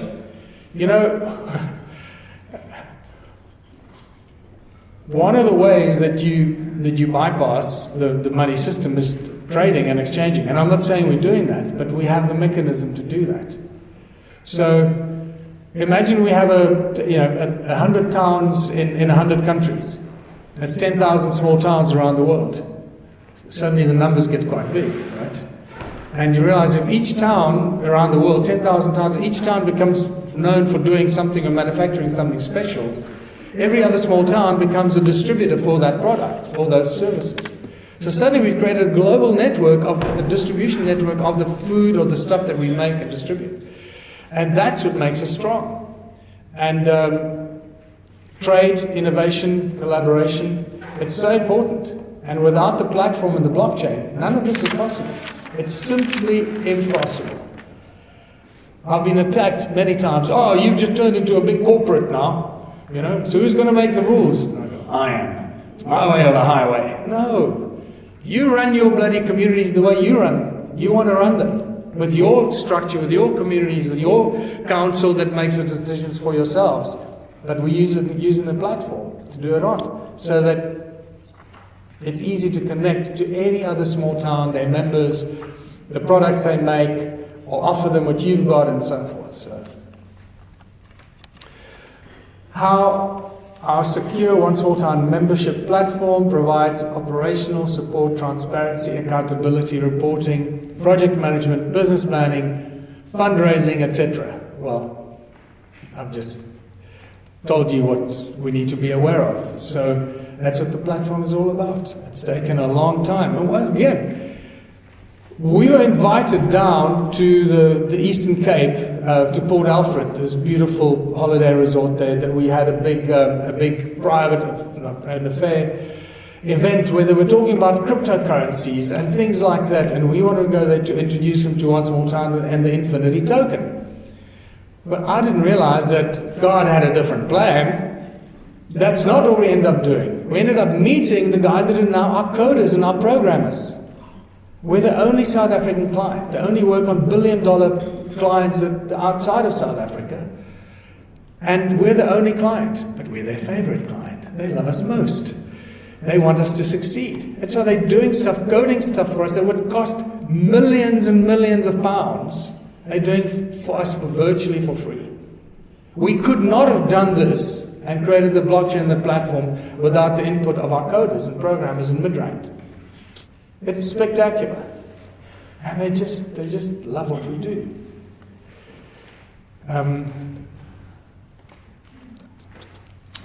Session 3. Are we approaching, what's the time now? It's 11:55. 11:55. My tongue is dragging. God.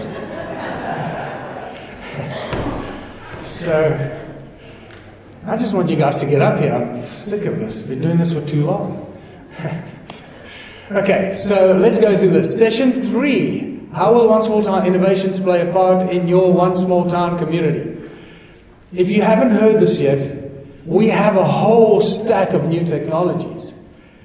We haven't got them working yet, but we have them. They've been offered to us, and we are going to launch them. We started with the first one, and again, by some weird fluke of divine intervention, when we were busy talking to some American Chinese company that had a pyrolysis device technology, and they were telling us that, look, with our technology, you could do X, Y, Z and raise money for your One Small Towns. We thought, yeah, it's actually a good idea, because we need funding. We need funding at our office. You know, how do you think we survive every month? If without funding, we can't survive.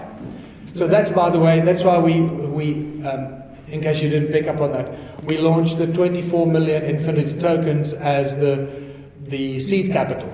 So the 24 million Infinity tokens is a seed capital launch, and after those 24 million tokens have been sold, they're no more available from our office to fund our office. So by then we hope to be off the ground and we don't need any more funding for our head office. But until then, those 24 million tokens that are sold help to fund our office and help to set up a whole bunch of stuff. Well, that has helped us to do a bunch of things and lay the foundation for our technology, which is now going to give us the financial freedom to be able to create new technology. So, new technology and innovations are empowering your town as your cornerstone business. I'm going to explain what that means. We're talking to these guys, and they were saying, well, you know, if you buy this machine from us at $8 million, you can do so much recycling of plastic and rubber and all that, and it'll make you so much money, but we're going to take a percentage of that, even though you've paid us for the machine. And so we had a few meetings with them, and then after that we realized, well, it's an opportunity, but not really. And then I get invited to a barbecue, an evening dinner at a braai in one of our small towns with our ambassador, which will remain nameless because they're no longer an ambassador, because people come and they stab you in the back, and this is one of those. But I now realize that his sole role to come into my life was to introduce me to this guy here, who turns out to be one of the world's greatest industrial designers and engineers in the world. It used to work for Boeing and NASA, like big clients, until he had an accident and ended up in hospital. Well, and he said to me, well, I'll just design you a pyrolysis machine. Just build our own. I went, what? Okay. Well, a week later, we had a design. I went, well, how much is it going to cost? I said, I'm not going to tell you how much it's going to cost, but a fraction of what these others were offering it to us for. So we said, well, let's build our own. So we started to build our own recycling machine. We can recycle plastic and rubber and polystyrene and all that. Well, we now have our machine called Ugly Betty. If you look at our prospectus, you'll see Ugly Betty. There's a lovely picture of her. That's as much as we're going to expose, because everything else is our own IP. So the last almost 2 years, we've been funding it with the money that's come from the sale of the Infinity tokens. It's helped us to fund creating this machine that is now going to become the golden goose that keeps laying the eggs that funds One Small Town. Not just our office, but every One Small Town that you want to launch in the UK or in South Africa or any other country. That technology will become the foundation of funding for every small town. It's unbelievable. It is a miracle how that has happened. There is no other explanation for it. We're about to pay $8 million for a machine that is half as efficient, that does not nearly as well as what our machine does. Ugly Betty is the king, the queen of recycling. It's quite spectacular. So I'm just sharing this with you because we're now at a stage where we're already producing, we're running, the operations are running, we're about to start shipping the fuel and the oil, and there's gas and there's charcoal black. So there's all kinds of benefits that come from one machine, one technology. So in essence,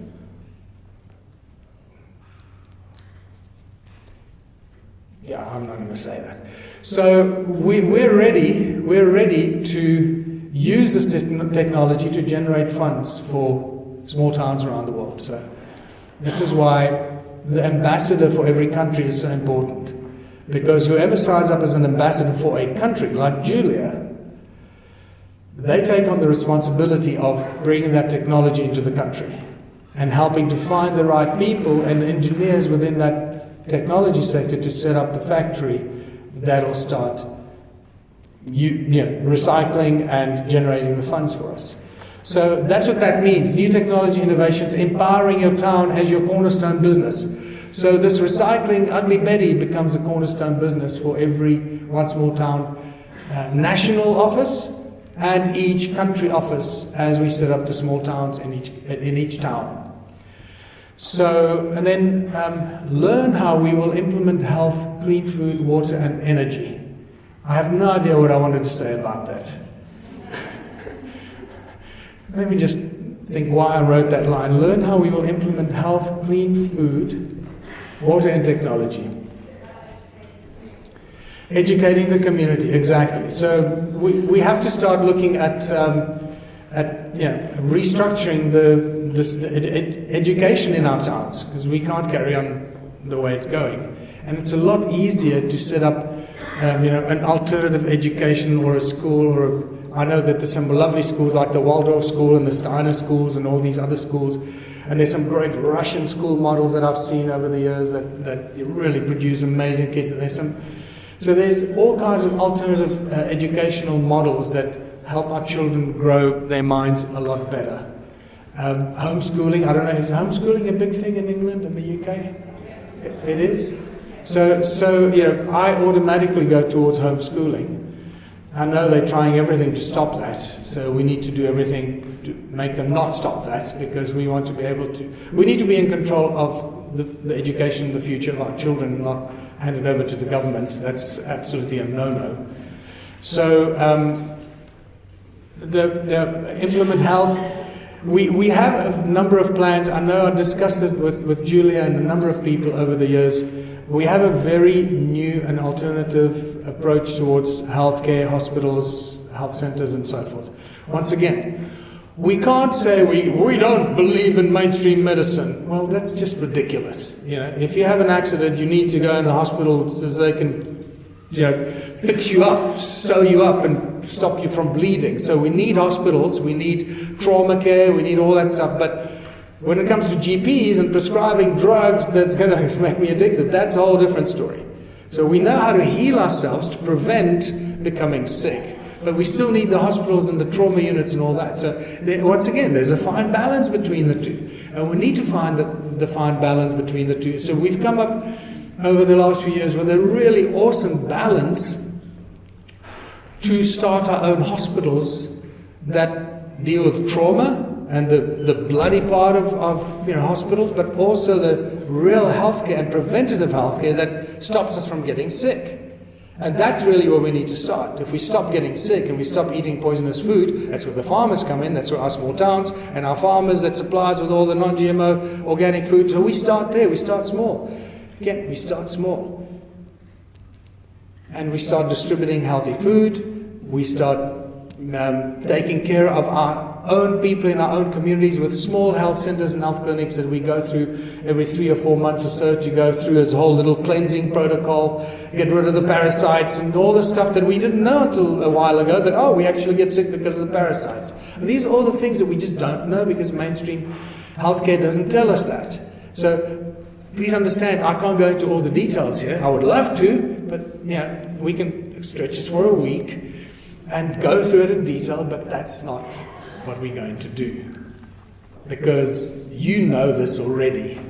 So I just have to plant the seed in your mind, and you're going to take this away with you, and you're going to blow this up into something beautiful and practical and implementable in your own community.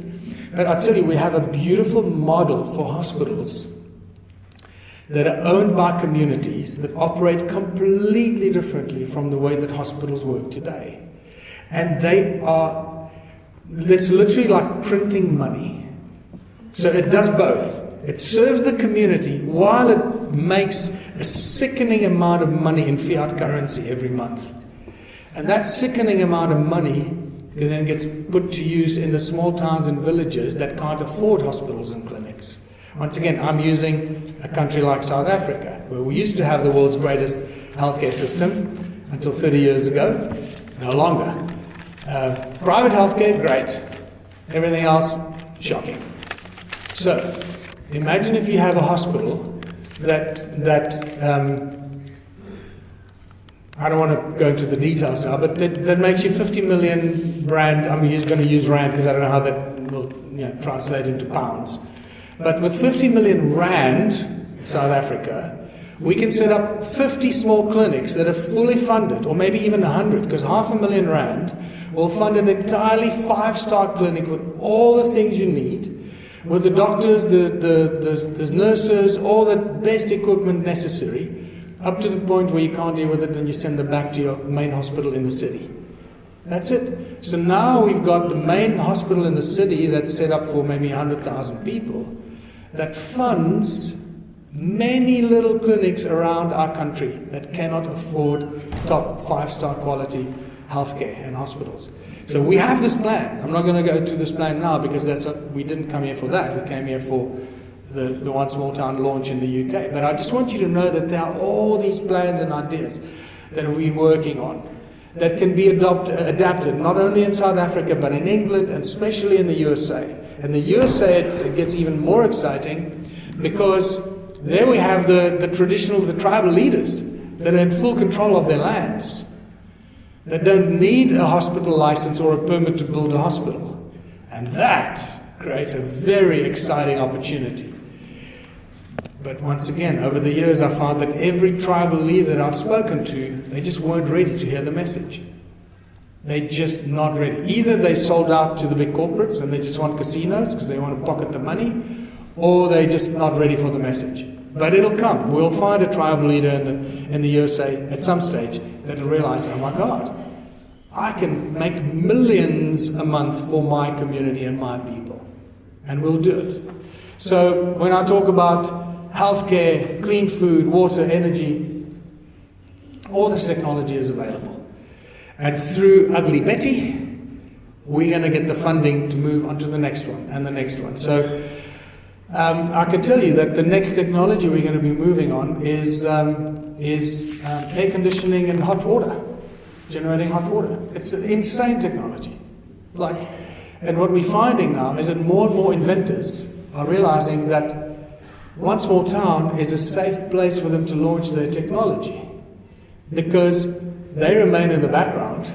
Their name won't be known to anybody, so that you're not going to get guys with guns arriving at your house and taking you out or blowing you up in your car, because that's what they do to people with new inventions. I don't need to tell you this.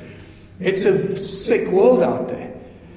We've even learned with the recycling thing how there are some industries that are so strictly controlled by interest groups that we've got to be very careful how we approach this.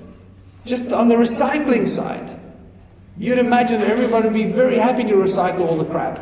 Well, not so fast.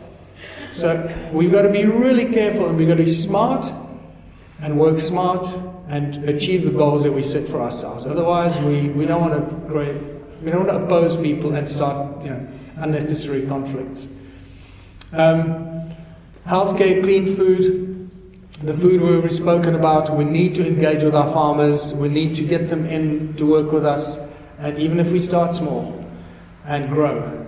That's the key thing. Imagine 100 small towns in England, that each town grows a little bit of organic stuff and packages it in a whole new way and sells it through our one small town stores.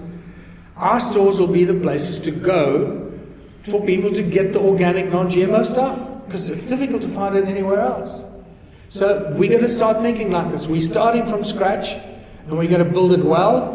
Got to build the foundation strong, and whatever we put in has got to be the best quality, the longest lasting. The food has got to be the cleanest, the most organic, the most non-GMO as we possibly can.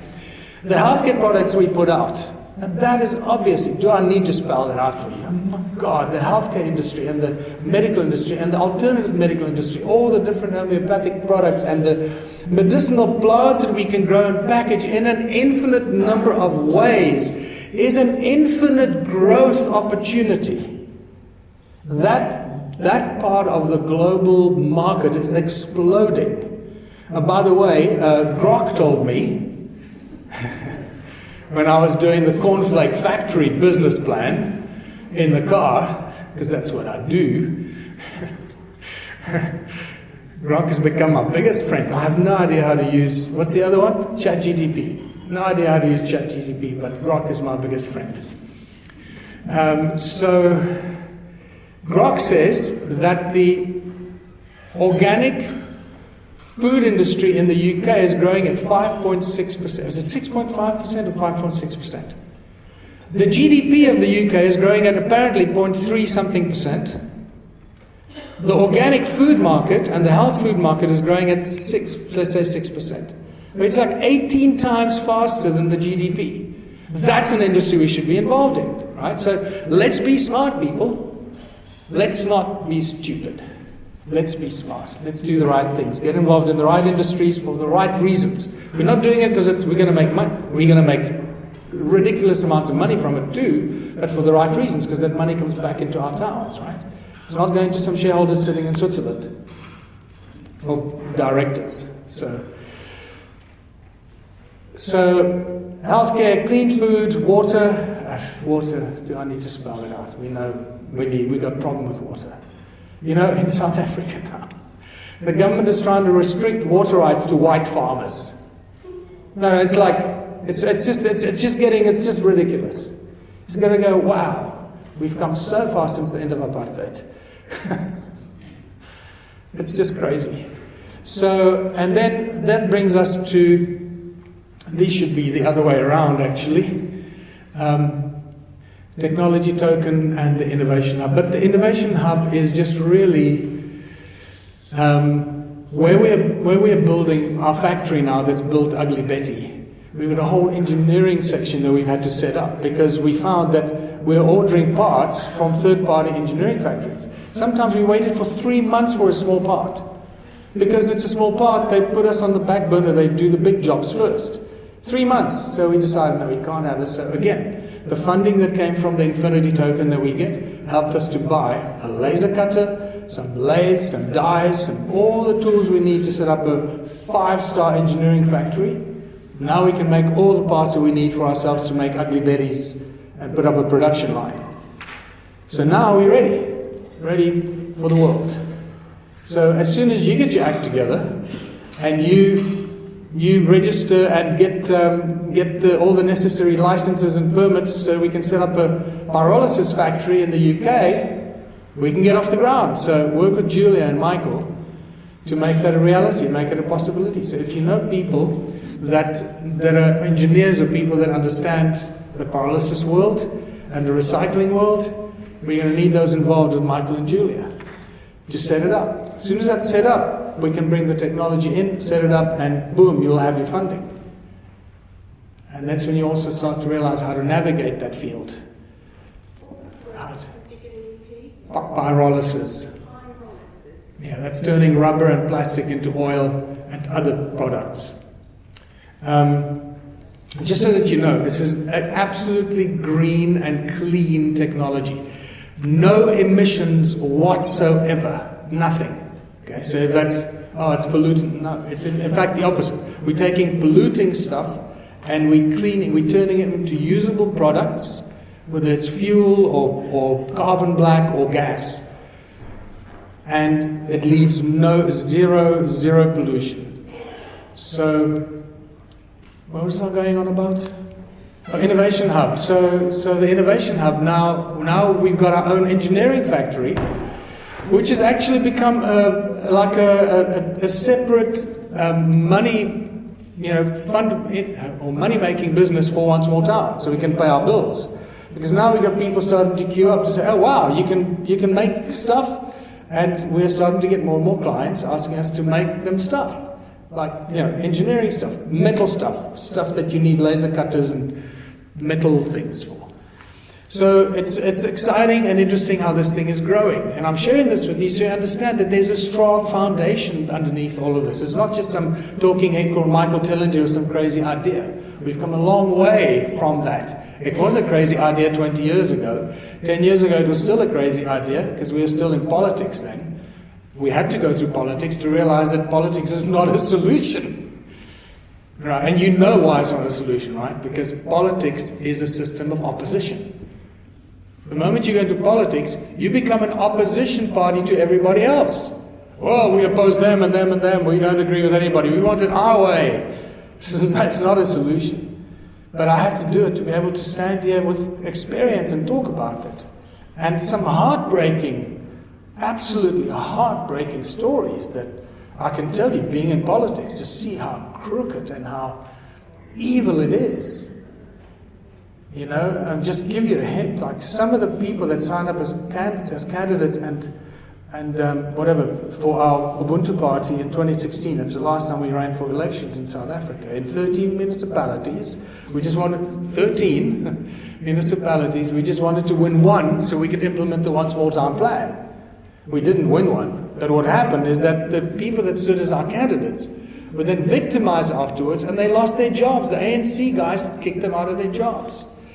And you know what that made me feel like? I felt responsible for everyone. These people suddenly had no work, and because they wanted to get into politics, they believed we can create a better world, now they were victimized and they lost their livelihoods. That destroyed me, and to a certain extent still does today, because some of those people have never recovered. That's just evil beyond words. So, what am I talking about? Where was I going with this? All these segues and rabbit holes. Technology token. Sorry? Technology token. Technology, yeah. So, that's right.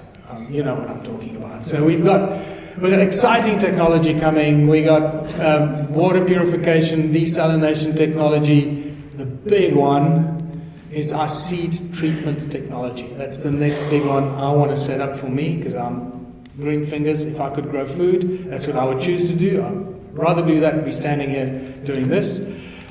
Maybe I'll do that one day when we launch. And our seed treatment technology is quite spectacular. You may have seen some of the videos when we first started developing it about 4 years ago. We have now upgraded that, improved on it.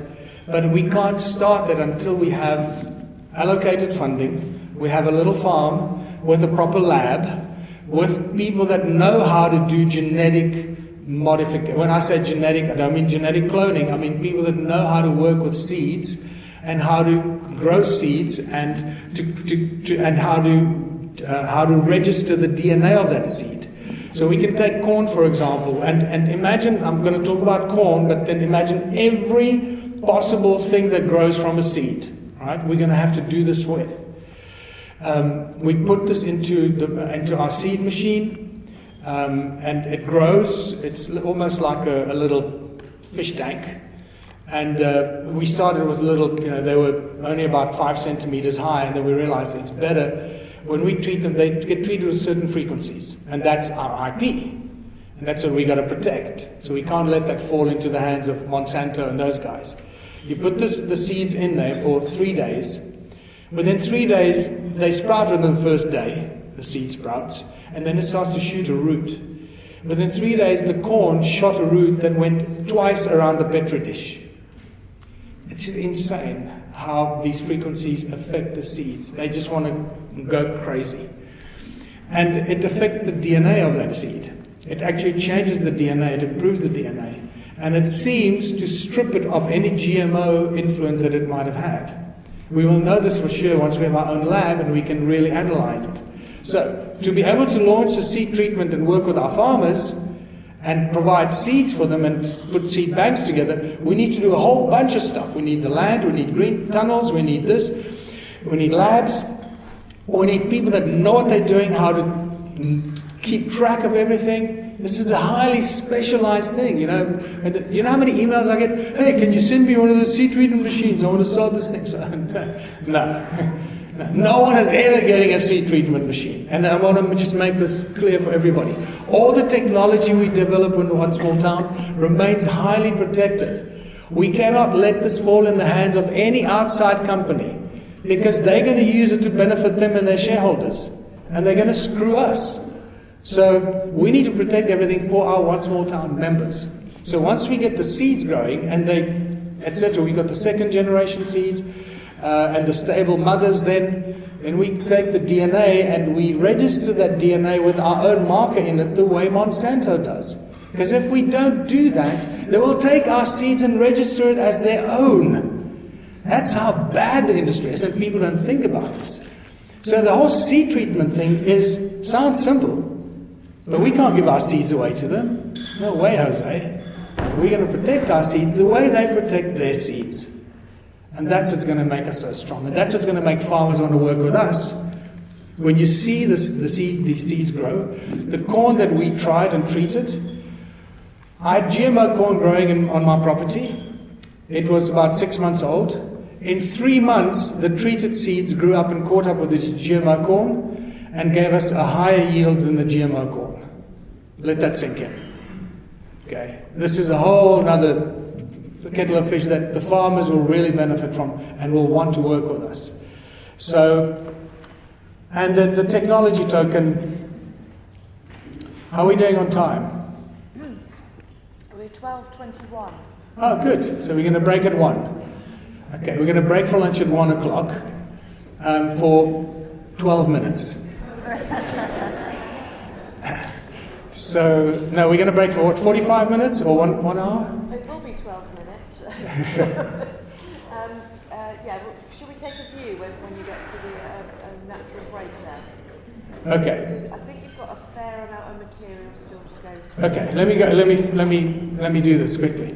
Again, if you want coffee and that, please help yourselves at the back, and we'll just carry on through this. So, we just launched a technology token because we got all these technologies that we want to develop, and this is just an example how we use basic existing systems to benefit us, and not having to worry about the SEC and the financial institutions that try and control everything.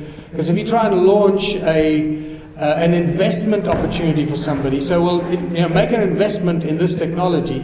Now you've got to deal with the financial authorities in every country. And it's a bloody nightmare. You know what I'm talking about, I'm sure. So we had to find, again, a clever way to bypass the system. So because we've got a platform and a blockchain, and we've got the capacity to create tokens, NFTs, remember every token we create is an NFT, it's a non-fungible token. You can't, once it's created, it's on the system, and you can trace it, you can see how it's moved. So if you lose your tokens and they end up in your wallet suddenly, they say, well, how did they get from my wallet to your wallet? And then we can remedy that. So the key thing here is that we need funding for some of the technologies. So we raised 100 million tokens at $1 each. Now, it sounds a lot, but we got about 20 technologies. So it's only $5 million per technology. And if you look, and we're using basic crowdfunding. Everybody in the world understands crowdfunding. It's not a new idea. It's being used every day. People raise millions and billions of dollars crowdfunding on a daily basis. So we just use a normal crowdfunding technique. You say, we're raising funds for this technology, and all you need to do is buy these tokens. So you make a donation through crowdfunding, and by making a donation, you get what is known as the technology token. That's what you get as a member. Then you can choose which of the technologies that we are developing you want to align your token with. There's a maximum amount for each different technology. I think I should do this so you can see what I'm talking about. And then you allocate. So we've tokenized the crowdfunding. I forgot I had this. Sorry. And what you then do is you can then allocate your technology token to any of the different technologies that we're busy developing. And that will then give you a portion of 30% of the profits of that particular technology. So we've bypassed the whole financial system, and we keep it private. You're making a donation through crowdfunding, but because of your donation, you get some tokens because you're a member, and then you can do with those tokens what you want. You can align it with certain technology, and then you get the financial benefits from the financial success of that technology. This is all written out and spelled out in the terms and conditions when you make a donation. So it's all clean and above water, and when you then align your token, your technology token with that specific technology, there's a finite number of tokens that can align. So that represents the funding that's required for that technology. It's really very simple. So we've had to think out of the box not to get caught up in the whole financial system draconian control. So there you go. You can benefits of technology tokens. You can align them, as you can see once you got them. So go online. If you're a member already, just go online and go and look at the technology token and just get a bunch. You don't have to align them with anything right now. You have them. And at a later stage, you can then choose any of the technologies to align your tokens with. Or, once they're sold out, you can just sell them to somebody else because they might become valuable just as a technology token on their own. So all these things are possible and are happening. So this is our recycling technology. As I said, Ugly Betty, just to show you. She's real. That's what she looks like in real life. She's beautiful. That's why we call her Ugly Betty, because we have a sick sense of humor down under. And South Africa down under, I mean. Not that other place. And she is more efficient than any other technology of its kind available in the world right now. There's nothing even close to the efficiency of this incredible design. From an idea, within a week, a design, and start manufacturing. It's quite a miracle, absolute miracle. So why do we need funding? I already explained to you why we need funding for all these technologies, because that'll help us build them faster. Otherwise, we'll have to wait to make money from Ugly Betty and then use that money to develop the new technology. So if we sell technology tokens, we can start setting up each development of the recycling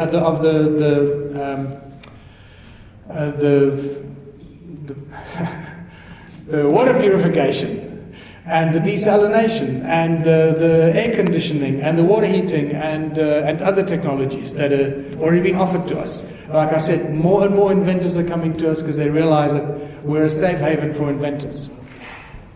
One Small Town Frameworks in Action. Funding for the community. Showcasing the One Small Town initiatives already in play. Okay. Giulia, do you want to give me some guidance here? Do you want to say something? Or? No, I was just checking which slide you're on. So would you like to go through this slide and then Then we'll break for lunch. Yeah. Yeah, because it is, look what the next slide says.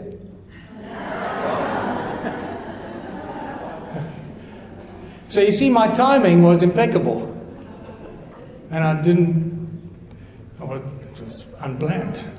So anyway, so showcasing the technologies and the things that we have already in play. We're just launching a new food distribution network because we got a blockchain. We spent since February, we spent coding and planning and programming this thing so it can work on the blockchain to distribute food from the farmers directly onto your table. And once we got that ready, we can use it anywhere in the world. The systems are the same. The distribution at the end part might differ a little bit, but the process from farm to table remains the same. Doesn't matter which country you're in. And it's really exciting because the potential generating of funds for the office of One Small Town in that country is spectacular. So the head office can really generate a lot of funds for themselves in England or the UK. So they got money to fund their office while providing organic and non-GMO food for the people of the country. It blew my mind when I saw that model. I really did not expect that. So that's ready to, we're about to start testing it in South Africa. And when we've, bulletproofed it and tested it, we'll hand it over to Giulia and Michael to use here in the UK. And anyone who wants to get involved with that. And that's where we're going to need the small farmers and the small towns and the farmers in the whole area. Once again, we always want to work with the small farmers first, because it's the small farmers that really struggle. It's the big industrial farmers with, back home, obviously, we have big farms, 10,000 hectares and so forth and bigger. So it's different here. But even the small farmers here, they're the guys that struggle. And we need to work with those guys to try and help them survive and become big supporters of One Small Town, of their towns, because from their towns, their products and their produce and the value chain products that are made from their agricultural products can be exported, not only to the country, but overseas as well. So the One Small Town store and the One Small Town hub will become a very important depository for the farmers around that area to help get their produce not only to the country but to the rest of the world through our One Small Town distribution network as it grows in other countries. So, plastic and rubber recycling, you've seen that already. There's also a very interesting new thing that happened, clothing recycling. That's become a big thing. I did not realize how big it was. And also, we don't give it much thought. The clothing industry is one of the biggest industries in the world. Because all of us wear clothes. And we keep buying clothes. Well, not me, unless I lose a suitcase. So, there's some videos and pictures of me that you see me wearing the same clothes 15 years ago that I'm still wearing today. I'm starting to feel embarrassed about that. But I just hate buying clothes. And if they work... So I was forced to buy new clothes. I hope you like my pants. They fit. So plastic and rubber recycling, clothing recycling. So there's this little company in South Africa that started some years ago now. And it's ridiculous. They take on recycled clothes, and I believe it's a lot bigger here in the UK, where clothing manufacturers have to have a recycling plan. I didn't know this. And they have to offer some sort of a rebate if you bring in your old clothes. I didn't know this. So, exactly, very few people are aware of this. But the people in the clothing industry are very aware of this. So, this group in South Africa, at the moment, they're working with, I think, 22 stores or so they're getting 60 tons of clothes a month. Just let that sink in. 60 tons of clothes a month from 26 stores or something like that. Recycled clothes that the stores are just giving them. They're dumping it with them because they don't want to recycle them. So you can have these clothes, do with it what you want. And because they have a plan, wow, what a great opportunity for one small town, isn't it? So I'm planting that seed with you here because this is going to be a bigger problem here than it is in South Africa. So let that sink in. And so there's some very exciting opportunities with clothing recycling. Our art gallery, the One Small Town Art Gallery, if you don't know about that yet, unfortunately we haven't had the staff and the people and the funding to promote it, but we have changed the way art is going to be sold. If you're not aware of it, when you sign up as an artist on the One Small Town Art Gallery, whether it's the virtual art gallery online or the art gallery, the physical art gallery in your town, which I always suggest should be one of the first things that you do in your small town, to set up your One Small Town Art Gallery where your artists can come and display their art, hang it up and display it. And the art gallery can be a big place, it can be a big hall with space for a little coffee shop, potentially a restaurant, potentially events and so forth. So from an art gallery it could become a real active center, community center, not just an art gallery. Think about all the spin-offs and the value-added things. So when you sign up as an artist on an art gallery, your art becomes an NFT. It gets allocated a QR code. That QR code becomes attached to your work of art. It either gets printed on it on the back of your art, or there are various ways of doing that, so it can never be separated from the work of art. So you can always show that this is the authentic original work of art. And then once the art is sold online, it stays online and goes automatically on auction. So anyone around the world can make an offer on your work of art to the new owner. That owner might be known or unknown, or be anonymous. But you, as an artist, you might find that art and say, "Wow, I love this. I want this painting. I want this sculpture." You can make an offer to the current owner. That owner will receive a message on their phone or an email to say, "There's been an offer made on the work of art that you bought, and you can either reject it or accept it." If you accept it, then a whole, a little procedure kicks in, where the owner then has to pack it and prepare it for collection by the courier. But you, as the artist, get a notification that says your work of art, called so-and-so, was just sold, and for so much, and you're going to get 10% royalty of that. So we've changed the way art is going to be sold. So artists that are on the One Small Town Gallery continue receiving a 10% royalty from all future sales of their art. This is a whole game changer. Why would any artist want to sell their art through a gallery and get a commission of 40% if they're lucky, and then never see their art again? This way, they receive royalties like musicians do and authors do for the continued sale of their work. So I believe that penny hasn't dropped in the artist world either. So if I was an artist, I mean, why would I want to? You can still sell your art, but upload it onto the gallery so it's there. And if somebody wants to sell your art, you say, "Great, just log in here, make the payment here, thank you."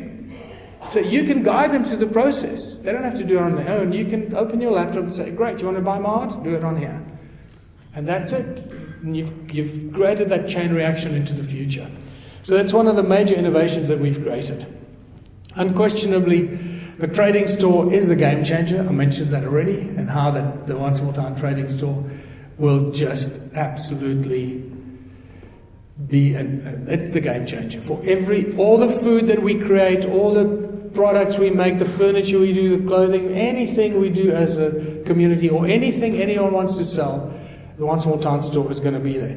Remember, we are the blockchain. We generate the tokens. We'll never run out of tokens to give to somebody when they bring something in. That's the difference between a normal trading store and a One Small Town trading store.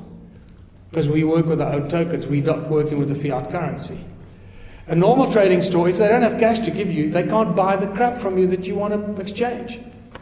With us, We can take in all kinds of stuff. Even though we might not like it or don't understand what it is, there might be somebody out there who might really be interested in that. But because we generate the tokens, it's no skin of our back. It doesn't cost us anything to bring your stuff in, give you your tokens, and then you can choose what you need from the shelves on the store.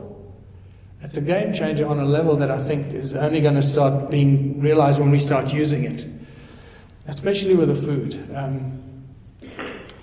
And then the online store, that's a really big thing. One of the biggest problems in the world today is if you start an online store and somebody, and I know from South Africa, we can't ship anything overseas. It's impossible. I can't sell my books online to anyone. If you want to order my book from here, I can't send it to you from South Africa. It costs 5 times as much for the shipping than you pay for the book. And that's becoming a problem everywhere, and I think that's by design. I don't think it's an accident. So they're trying to stop people becoming global success by creating an online store because the shipping is cheap. I know that from the USA, it's still reasonably cheap to ship anywhere in the world, and I think from here as well. And I think there's some cities in Europe and countries that the shipping is still relatively cheap worldwide, but that's probably going to start changing. So what the One Small Town online store is going to do, so there's going to be one UK One Small Town online store. It's going to be one for South Africa, one for the USA, one for every country that launches. And then all the products that are made in that country are available on that store for the country. How do we get out those products to America? Well, we ship them in bulk because we now have an office in America. And we can take all the amazing things that we do here, we ship it in bulk to the One Small Town USA. They then sell it from their One Small Town store, online store, to the American market without having exorbitant shipping fees. So that's how we solve the problem. This is why the blockchain and the interconnectedness of the small towns around the world becomes such a powerful thing. You can have a small little tiny little product, but it might be sought after. You might have one product that is suddenly sought after around the world, and that could be your retirement thing for yourself and your family, because you're selling it through the various online stores and One Small Towns around the world. And that's it. Guess what? Okay, so thank you.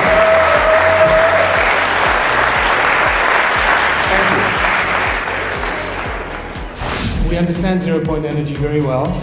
I'd say better than most people. Out of it all, no. We said that's exactly what we want to prevent. I love the questions, by the way. You guys are really switched on. This is great. So we have created something so contrary to how crypto works. Otherwise, people just run wild and they do what the hell they want. And everybody's got 3 hours a week. We just don't get it.